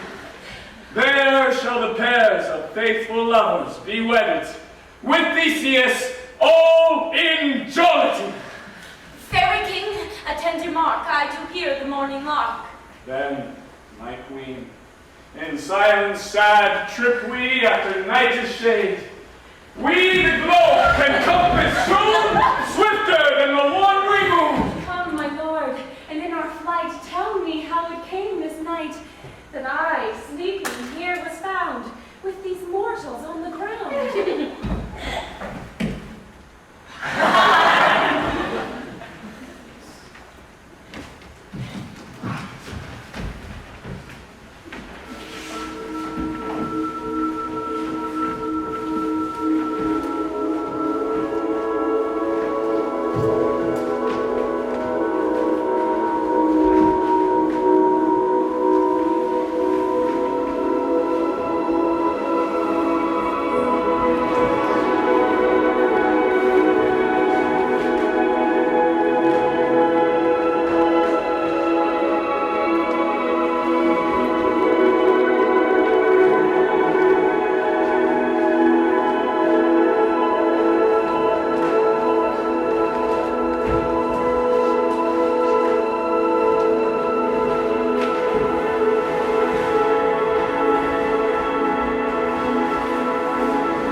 observation is performed, and since we have the vanguard of the day, my love shall hear the music of my hounds. We will, fair queen, up to the mountain's top, and mark the musical confusion of hounds and echo in conjunction. I was with Hercules and Cadmus once, when in a wood of Crete they bayed the bear with hounds of Sparta. Never did I hear such gallant chiding, for besides the groves, the skies, the fountains, every region near seemed all one mutual cry. I never heard so musical a discord, such sweet thunder. My hounds are bred out of the Spartan kind, so flued, so sanded, and their heads are hung with ears that sweep away the morning dew, crook-kneed and dew-lapped like the Salian bulls, slow in pursuit, but matched in mouth like bells, each under each. A cry more tunable was never hauled to, nor cheered with horn in Crete, in Sparta, nor in Thessaly. Now judge when you hear. But song, what nymphs are these? My lord, this is my daughter here asleep. And this Lysander. This Demetrius is this Helena. Oh, Nina's Helena. I wonder of their being here together. No doubt they rose up early to observe the rite of May. And, hearing our intent, came here in grace of our solemnity. But speak, Egeus. Is not this the day that Hermia should give answer of her choice? It is, my lord. Good morrow, friends!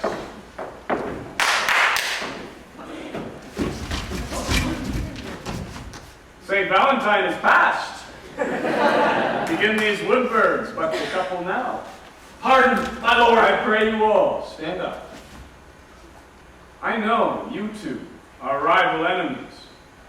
How comes this gentle concord in the world that hatred is so far from jealousy to sleep by hate and fear no enmity?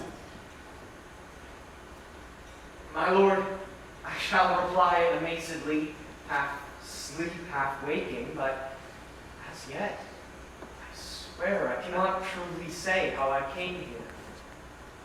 But as I think, for truly would I speak, and now I do bethink me, so it is, I came with Hermia hither. Our intent was to be gone from Athens, where we might, without the peril of the Athenian law... Enough! Enough, my lord! You have enough! I beg the law! The law upon his head. They would have stolen away, they would, Demetrius, thereby to have defeated you and me. You of your wife and me of my consent. Of my consent that she should be your wife. My lord, fair Helen told me of their stealth, of this their purpose hither to this wood, and I in fury hither followed them, fair Helena in fancy following me.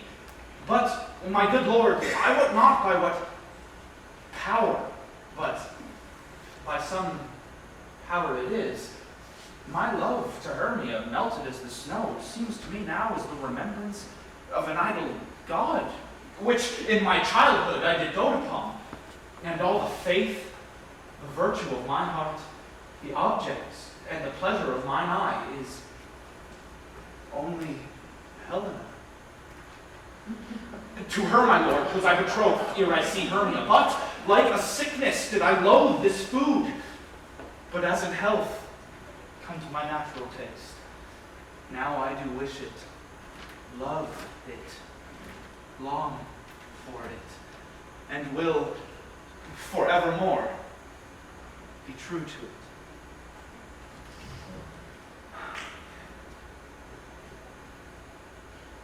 Fair lovers, you are fortunately met. Of this discourse we more will hear anon. Egeus, I will overbear your will, for in the temple, by and by with us, these couples shall eternally be knit. And for the morning now is something worn, our purposed hunting shall be set aside. Away with us to Athens, 3 and 3. We'll hold a feast in great solemnity. Come, the poet.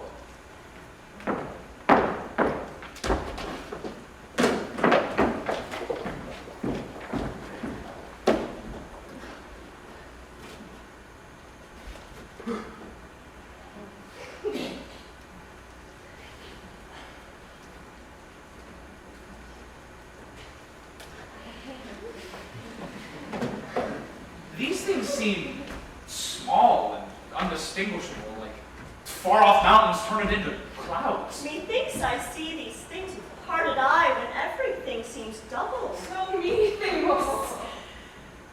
And I have found Demetrius like a jewel, mine own and not mine own. It seems to me that yet we sleep, we dream. Do not you think the Duke was here and bid us follow him? Yea, and my father. And Hippolyta. And he did bid us follow to the temple. Why then, we are awake. Let's follow him. And by the way, let us recount our dreams.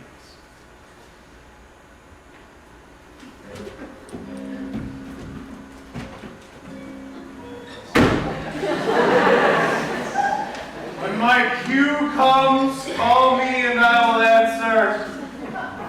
My next is most fair Pyramus. Hi-ho! Petey Quince!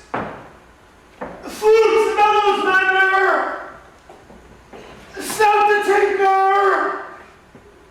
Starveling!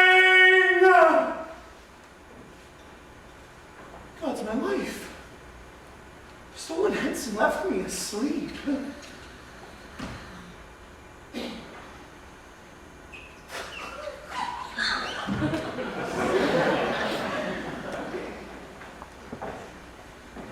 I have had a most rare vision.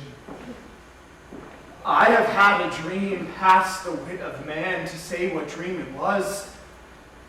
Man is but an ass if he will go about to expound this dream. Methought I was. There's no man can tell what. Methought I was, and methought I had. But man is but a patched fool if he will offer to say what methought I had. The eye of man hath not heard, the ear of man hath not seen. Man's hand is not able to taste, his tongue to conceive, nor his heart to report what my dream was. I will get P.D. Quince to write a ballad of this dream. It shall be called Bottom's Dream, because it hath no bottom. And I will sing it in the latter end of the play before the Duke. Peradventure, to make it the more gracious, I shall sing it at her death.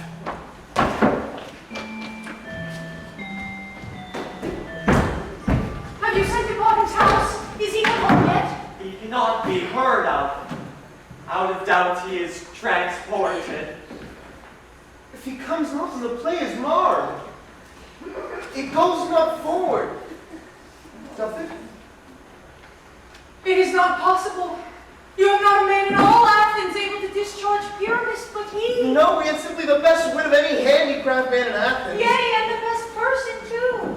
And he is a very paramour for a sweet voice. You must say paragon. A paramour is, God bless us, a thing of naught. Masters! The Duke is coming from the temple, and there's 2 or 3 lords and ladies more married.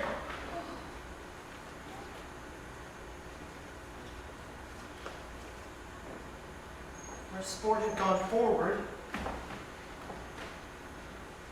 We had all been made men. Oh, sweet boogie bottom! Thus hath he lost sixpence a day during his life. He could not have escaped sixpence a day. And the Duke had not given him sixpence a day, I'll be hanged. He would have deserved it. Sixpence a day in Pyramus or nothing. Where are these lads? Where are these hearts? Oh, courageous day on those happy hours! Masters, I am to discourse wonders. But ask me not what. For if I tell you I am no true Athenian, I will tell you everything right as it fell out. Oh, that monsieur, sweet Bottom. Not a word of me.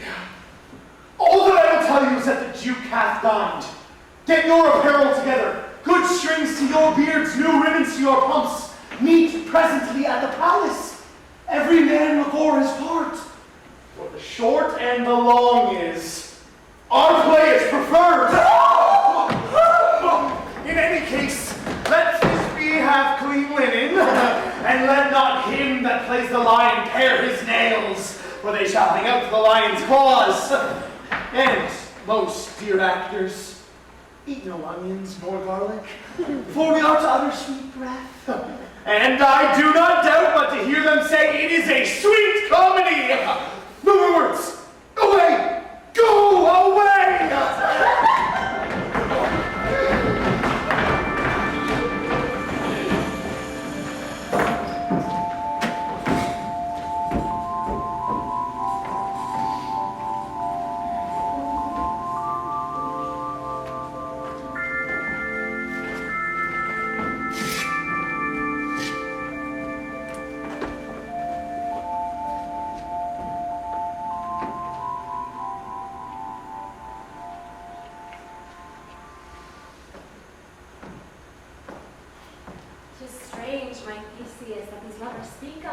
More strange than true. I never may believe these antique fables, nor these fairy toys. The lovers and madmen have such seething brains, such shaping fantasies that apprehend more than cool reason ever comprehends.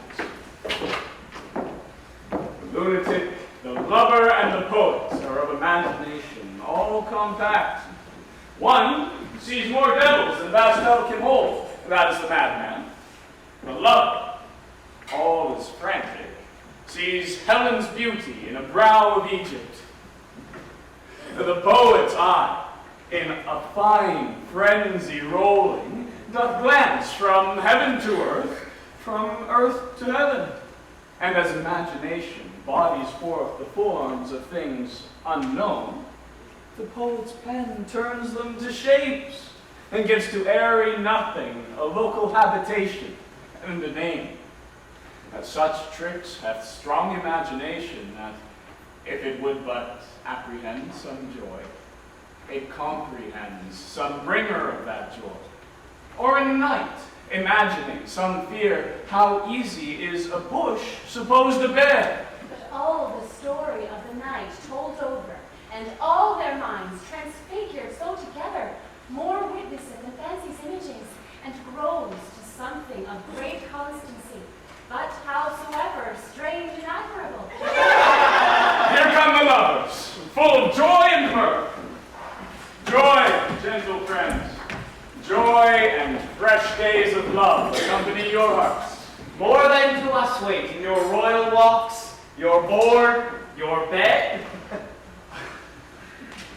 Come now, what revels are in hand? Is there no play to ease the anguish of a torturing hour? Call Egeus here, mighty Theseus. Say, what abridgment have you for this evening? What mass? What music?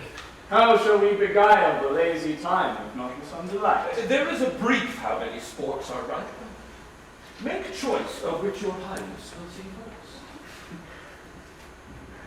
The battle with the centaurs, to be sung by an Athenian eunuch, to the harp. Will none of that? That have I told my love, in glory of my kinsman Hercules. The riot of the tipsy bacchanals tearing the Thracian singer in their rage. That is an old device, and it was played when I from Thebes came last to conquer. The thrice three muses mourning for the death of learning, late deceased in beggary. That is some satire, keen and critical, not sorting with a nuptial ceremony. A tedious brief scene of young Pyramus and his love, Thisbe. Very tragical mirth. Merry and tragical. Tedious and brief. That is hot ice and wondrous strange black snow. How shall we find the concord of this discord? A play there is, my lord, some 10 words long, which is as brief as I have known a play. But by 10 words, my lord, it is too long, which makes it tedious. For in all the play there is not one word apt, one player fitting. And tragical, my noble lord, it is, for Pyramus therein doth kill himself, which when I saw rehearsed, I must confess, made mine eyes water. But more merry tears, the passion of loud laughter. What are they that you play? Oh, hard-handed men that work in Athens here, which never labored in their lives till now, and now have toiled their unbreathed memories with this same play against your nuptial. And we will hear it. No, my noble lord, it is not for you. I have heard it over, and it is nothing in the world. Unless you can find sport in their intense, extremely stretched and calm with cruel pain to do you service. I will hear that play, for never anything can be amiss when simpleness and duty tender is. Go, bring them in, and take your places, ladies. I love not to see wretchedness o'ercharged, and duty in the service perishing. Why, gentle sweet, you shall see no such thing. He says they can do nothing in this kind. The kinder we, to give them thanks for nothing. Our sport shall be to take what they mistake. And what poor duty cannot do, noble respect takes it in might, not merit. Where I have come, great clerks have purposed to greet me with premeditated welcomes, where I have seen them shiver and look pale, make periods in the midst of sentences, throttle their practiced accent and their fears, and, in conclusion, dumbly have broke up, not paying me a welcome. Trust me, sweet. Out of this silence yet I pick a welcome. And in the modesty of fearful duty, I read as much as from the rattling tongue of saucy and audacious eloquence. Love, therefore, and tongue-tied simplicity in least speak most, to my capacity. So please your grace, the prologue is addressed.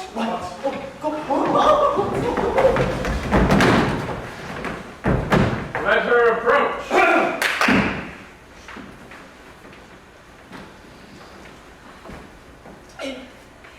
If we offend, it is with our goodwill that you should think. We come not to offend, but with goodwill, to show our simple skill. That is the true beginning of our end. Consider then, we come but in despite. We do not come as minding to content you. Our true intent is all for your delight. We are not here that you should hear repent you. The actors are at hand, and by their show you shall know all that you are like to know. This fellow doth not stand upon points. She hath written her prologue like a rough colt. She knows not to stop. Indeed, she had played on this prologue like a child in her quarter, a sound but not in government. Her speech was like a tangled chain, nothing impaired, but all disordered. Who's next? Gentles! Perchance you wonder at this show, but wonder on till truth make all things plain. This man is peerless, if you would know. This beauteous lady Thisbe is certain. This man, fine and rough cast up, present wall. That vile wall which did these lovers sunder, and through wall's cheek, poor souls, they are content to whisper, at the which let no man wonder. This man with lantern dog and bushy form presenteth moonshine. For, if you will know, by moonshine these lovers think no scorn to meet at Nine's tomb. There, to woo. This grisly beast, which lying height by name, the trusty Thisbe coming first by night, did scare away, or rather did affright, and as she fled, her mantle she did fall, which lying vile with bloody mouth did stain. Anon comes Pyramus, sweet youth and tall, and finds his trusty Thisbe's mantle slain, whereat with blade, with bloody blameful pain, he bravely broke his boiling bloody breath, and Thisbe, tearing in the mulberry shade, his dagger drew and died.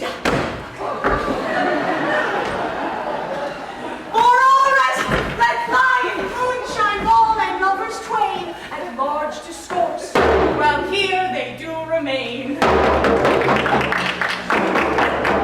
I wonder if the lion need to speak. No wonder, my lord. One lion may when many asses do.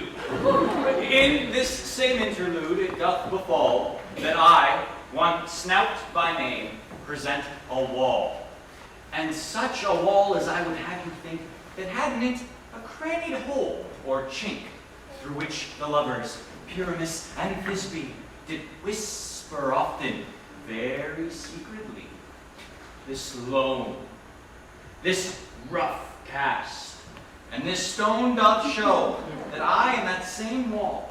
The truth is so, and this the cranny is, bright and sinister, through which the fearful lovers are to whisper. Would you desire lime and hair to speak better? It is the wittiest partition that ever I heard discourse. Pyramus draws near the wall. Silence. Oh, grim look, night! Oh, night with you so black! Oh, night with whichever art when day is not. Oh, night! Oh, night! Alack, alack, alack! I fear my Thisbe's promises forgot. And thou, oh wall, oh sweet, oh lovely wall, that stands between her father's ground and mine. Thou wall, oh sweet and lovely wall, show me thy chink to blink through with my nine.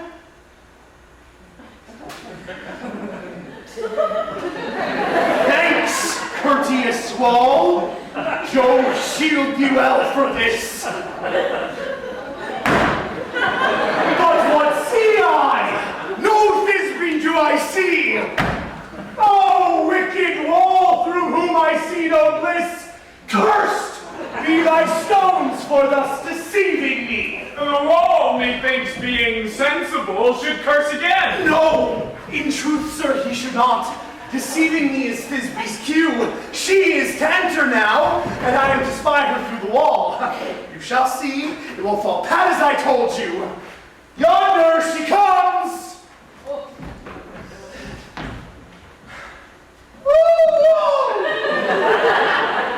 Forfeit hast thou heard my hopes for parting my fair bitterness in me.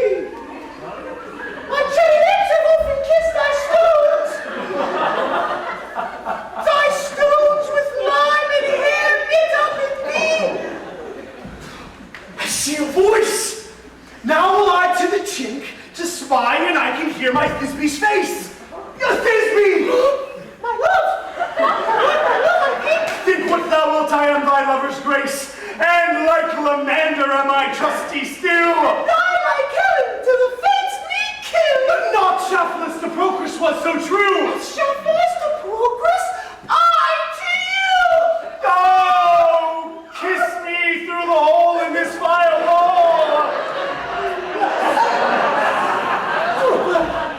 I kiss the wolf's hole, not your lips at all.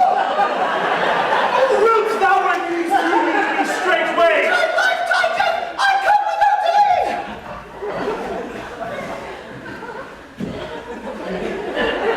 Thus have I, wall, my part discharged so, and being done, thus, wall, away doth go. Now is the wall down between the two neighbors. No remedy, my lord, when walls are so willful to hear without warning. This is the silliest stuff that ever I heard. But the best in this kind are but shadows, and the worst are no worse if imagination amends them. It must be your imagination then, and not theirs. If we imagine no worse of them than they of themselves, they may pass for excellent men. Here come two noble beasts, in a man and a lion. You, ladies, you whose gentle hearts do fear the smallest monstrous mouse that creeps on floor, may now perchance both quake and tremble here, when lion rough with wildest rage doth roar.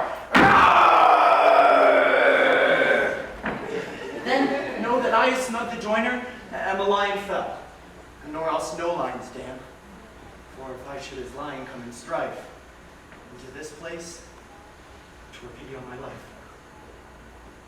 A very gentle beast, and of a good conscience. The very best in the beast, my lord, that e'er I saw. This lion is a very fox for his valor. Let us listen to the moon. This lantern doth the horned moon present. He should have worn the horns on his head. He has no crescent, and his horns are invisible within the circumference.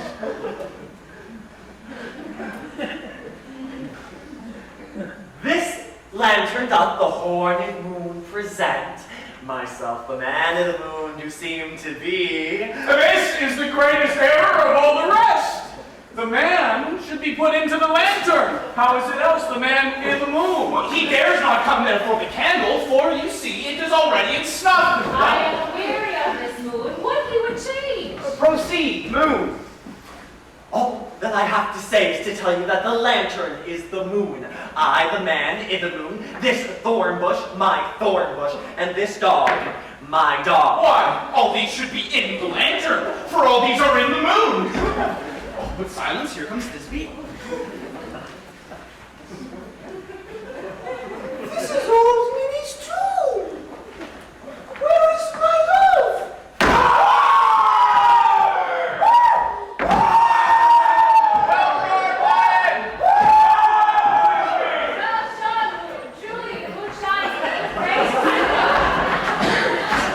Well, mouse lion. And then came Nervous. And so the lion vanished. Sweet moon, I thank thee for thy sunny beams. I thank thee, moon, for shining now so bright.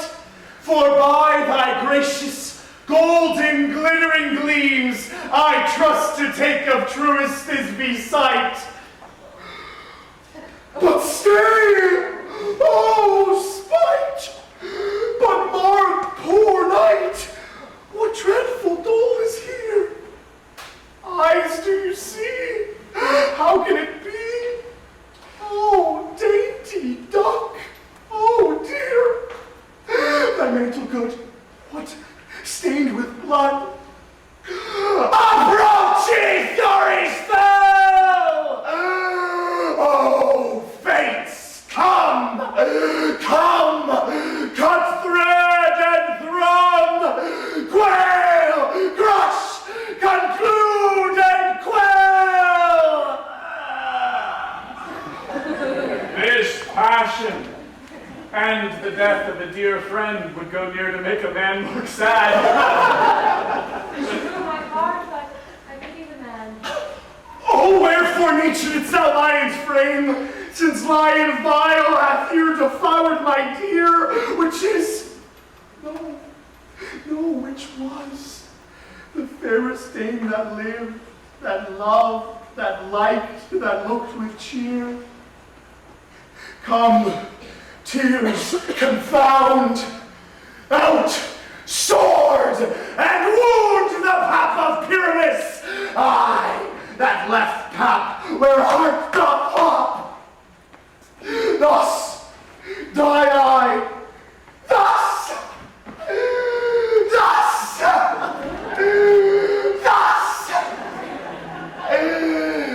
Now am I dead, now am I fled, my soul is in the sky. Tongue, lose thy light, moon, take thy flight.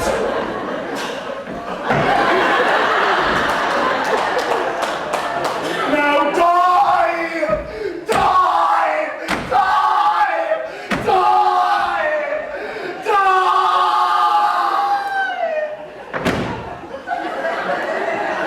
Perchance moonshine is gone before Thisbe comes back and finds her lover. She will find him by starlight. Here she comes, and her passion ends the play. She had spied him already with those sweet eyes. Sleep, my love.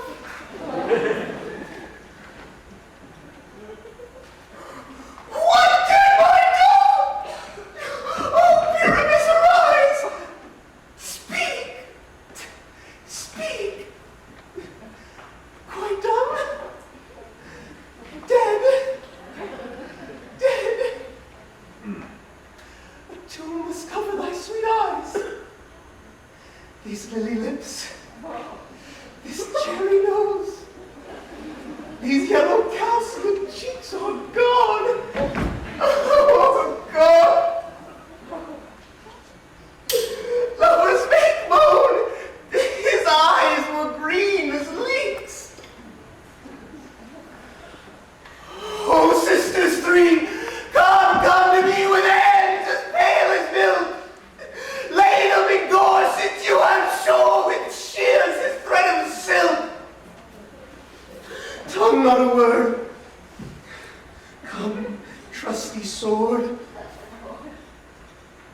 come, laid my breast in mew. And farewell, friends. Thus this begins. Adieu. Adieu.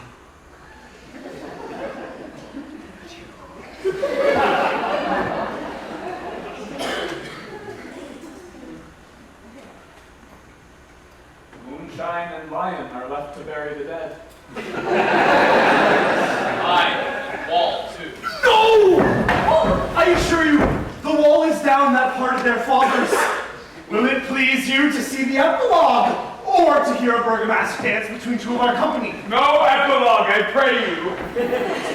For your playing needs no excuse. Never excuse, for when the players are all dead, there needs none to be blamed.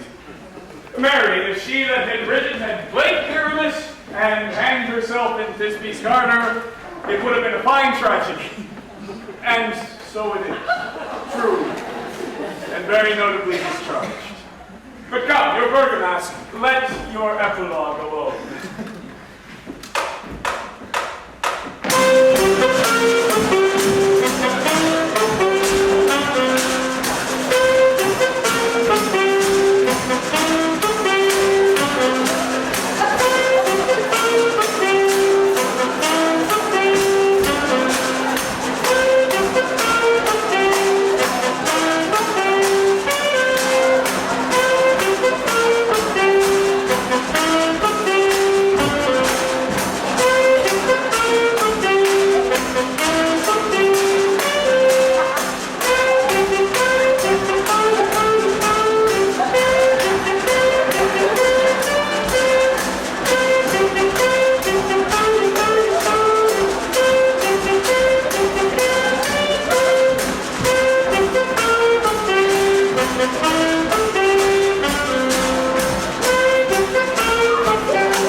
The iron tongue of midnight hath told 12. Lovers, to bed. 'Tis almost fairy time. I fear we shall outsleep the coming morn as much as we this night have overwatched. This palpable gross play hath well beguiled the heavy gate of night. Sweet friends, to bed. A fortnight hold we this solemnity in nightly revels and new jollity.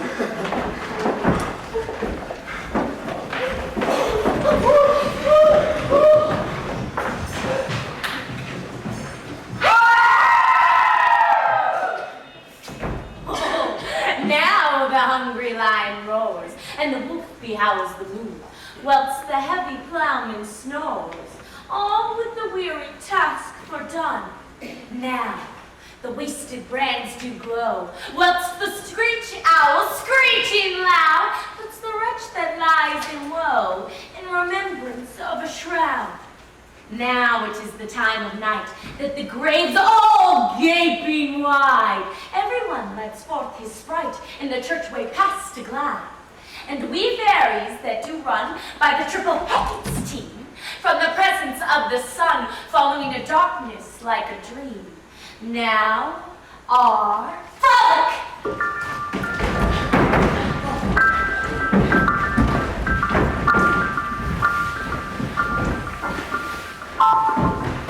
Not a mouse shall disturb this hallowed house. I am sent with broom before to sweep the dust behind the door. Through the house give glimmering light by the dead and drowsy fire. Every elf and fairy sprite, as light as bird from briar, and this ditty after me, sing and dance it tripping. First rehearse this song by rote, to each word a warbling note. Hand in hand with fairy grace, will we sing and bless this place. Now, until the break of day, through this house each fairy stray. To the best bride bed will we, which by us shall blessed be, and the issue there create ever shall be fortunate. this field do consecrate, every parent take his gate, and each several chamber bless through this palace with sweet peace, and the owner of it blessed ever shall in safety rest. Trip away, make no stay, meet us all by break of day.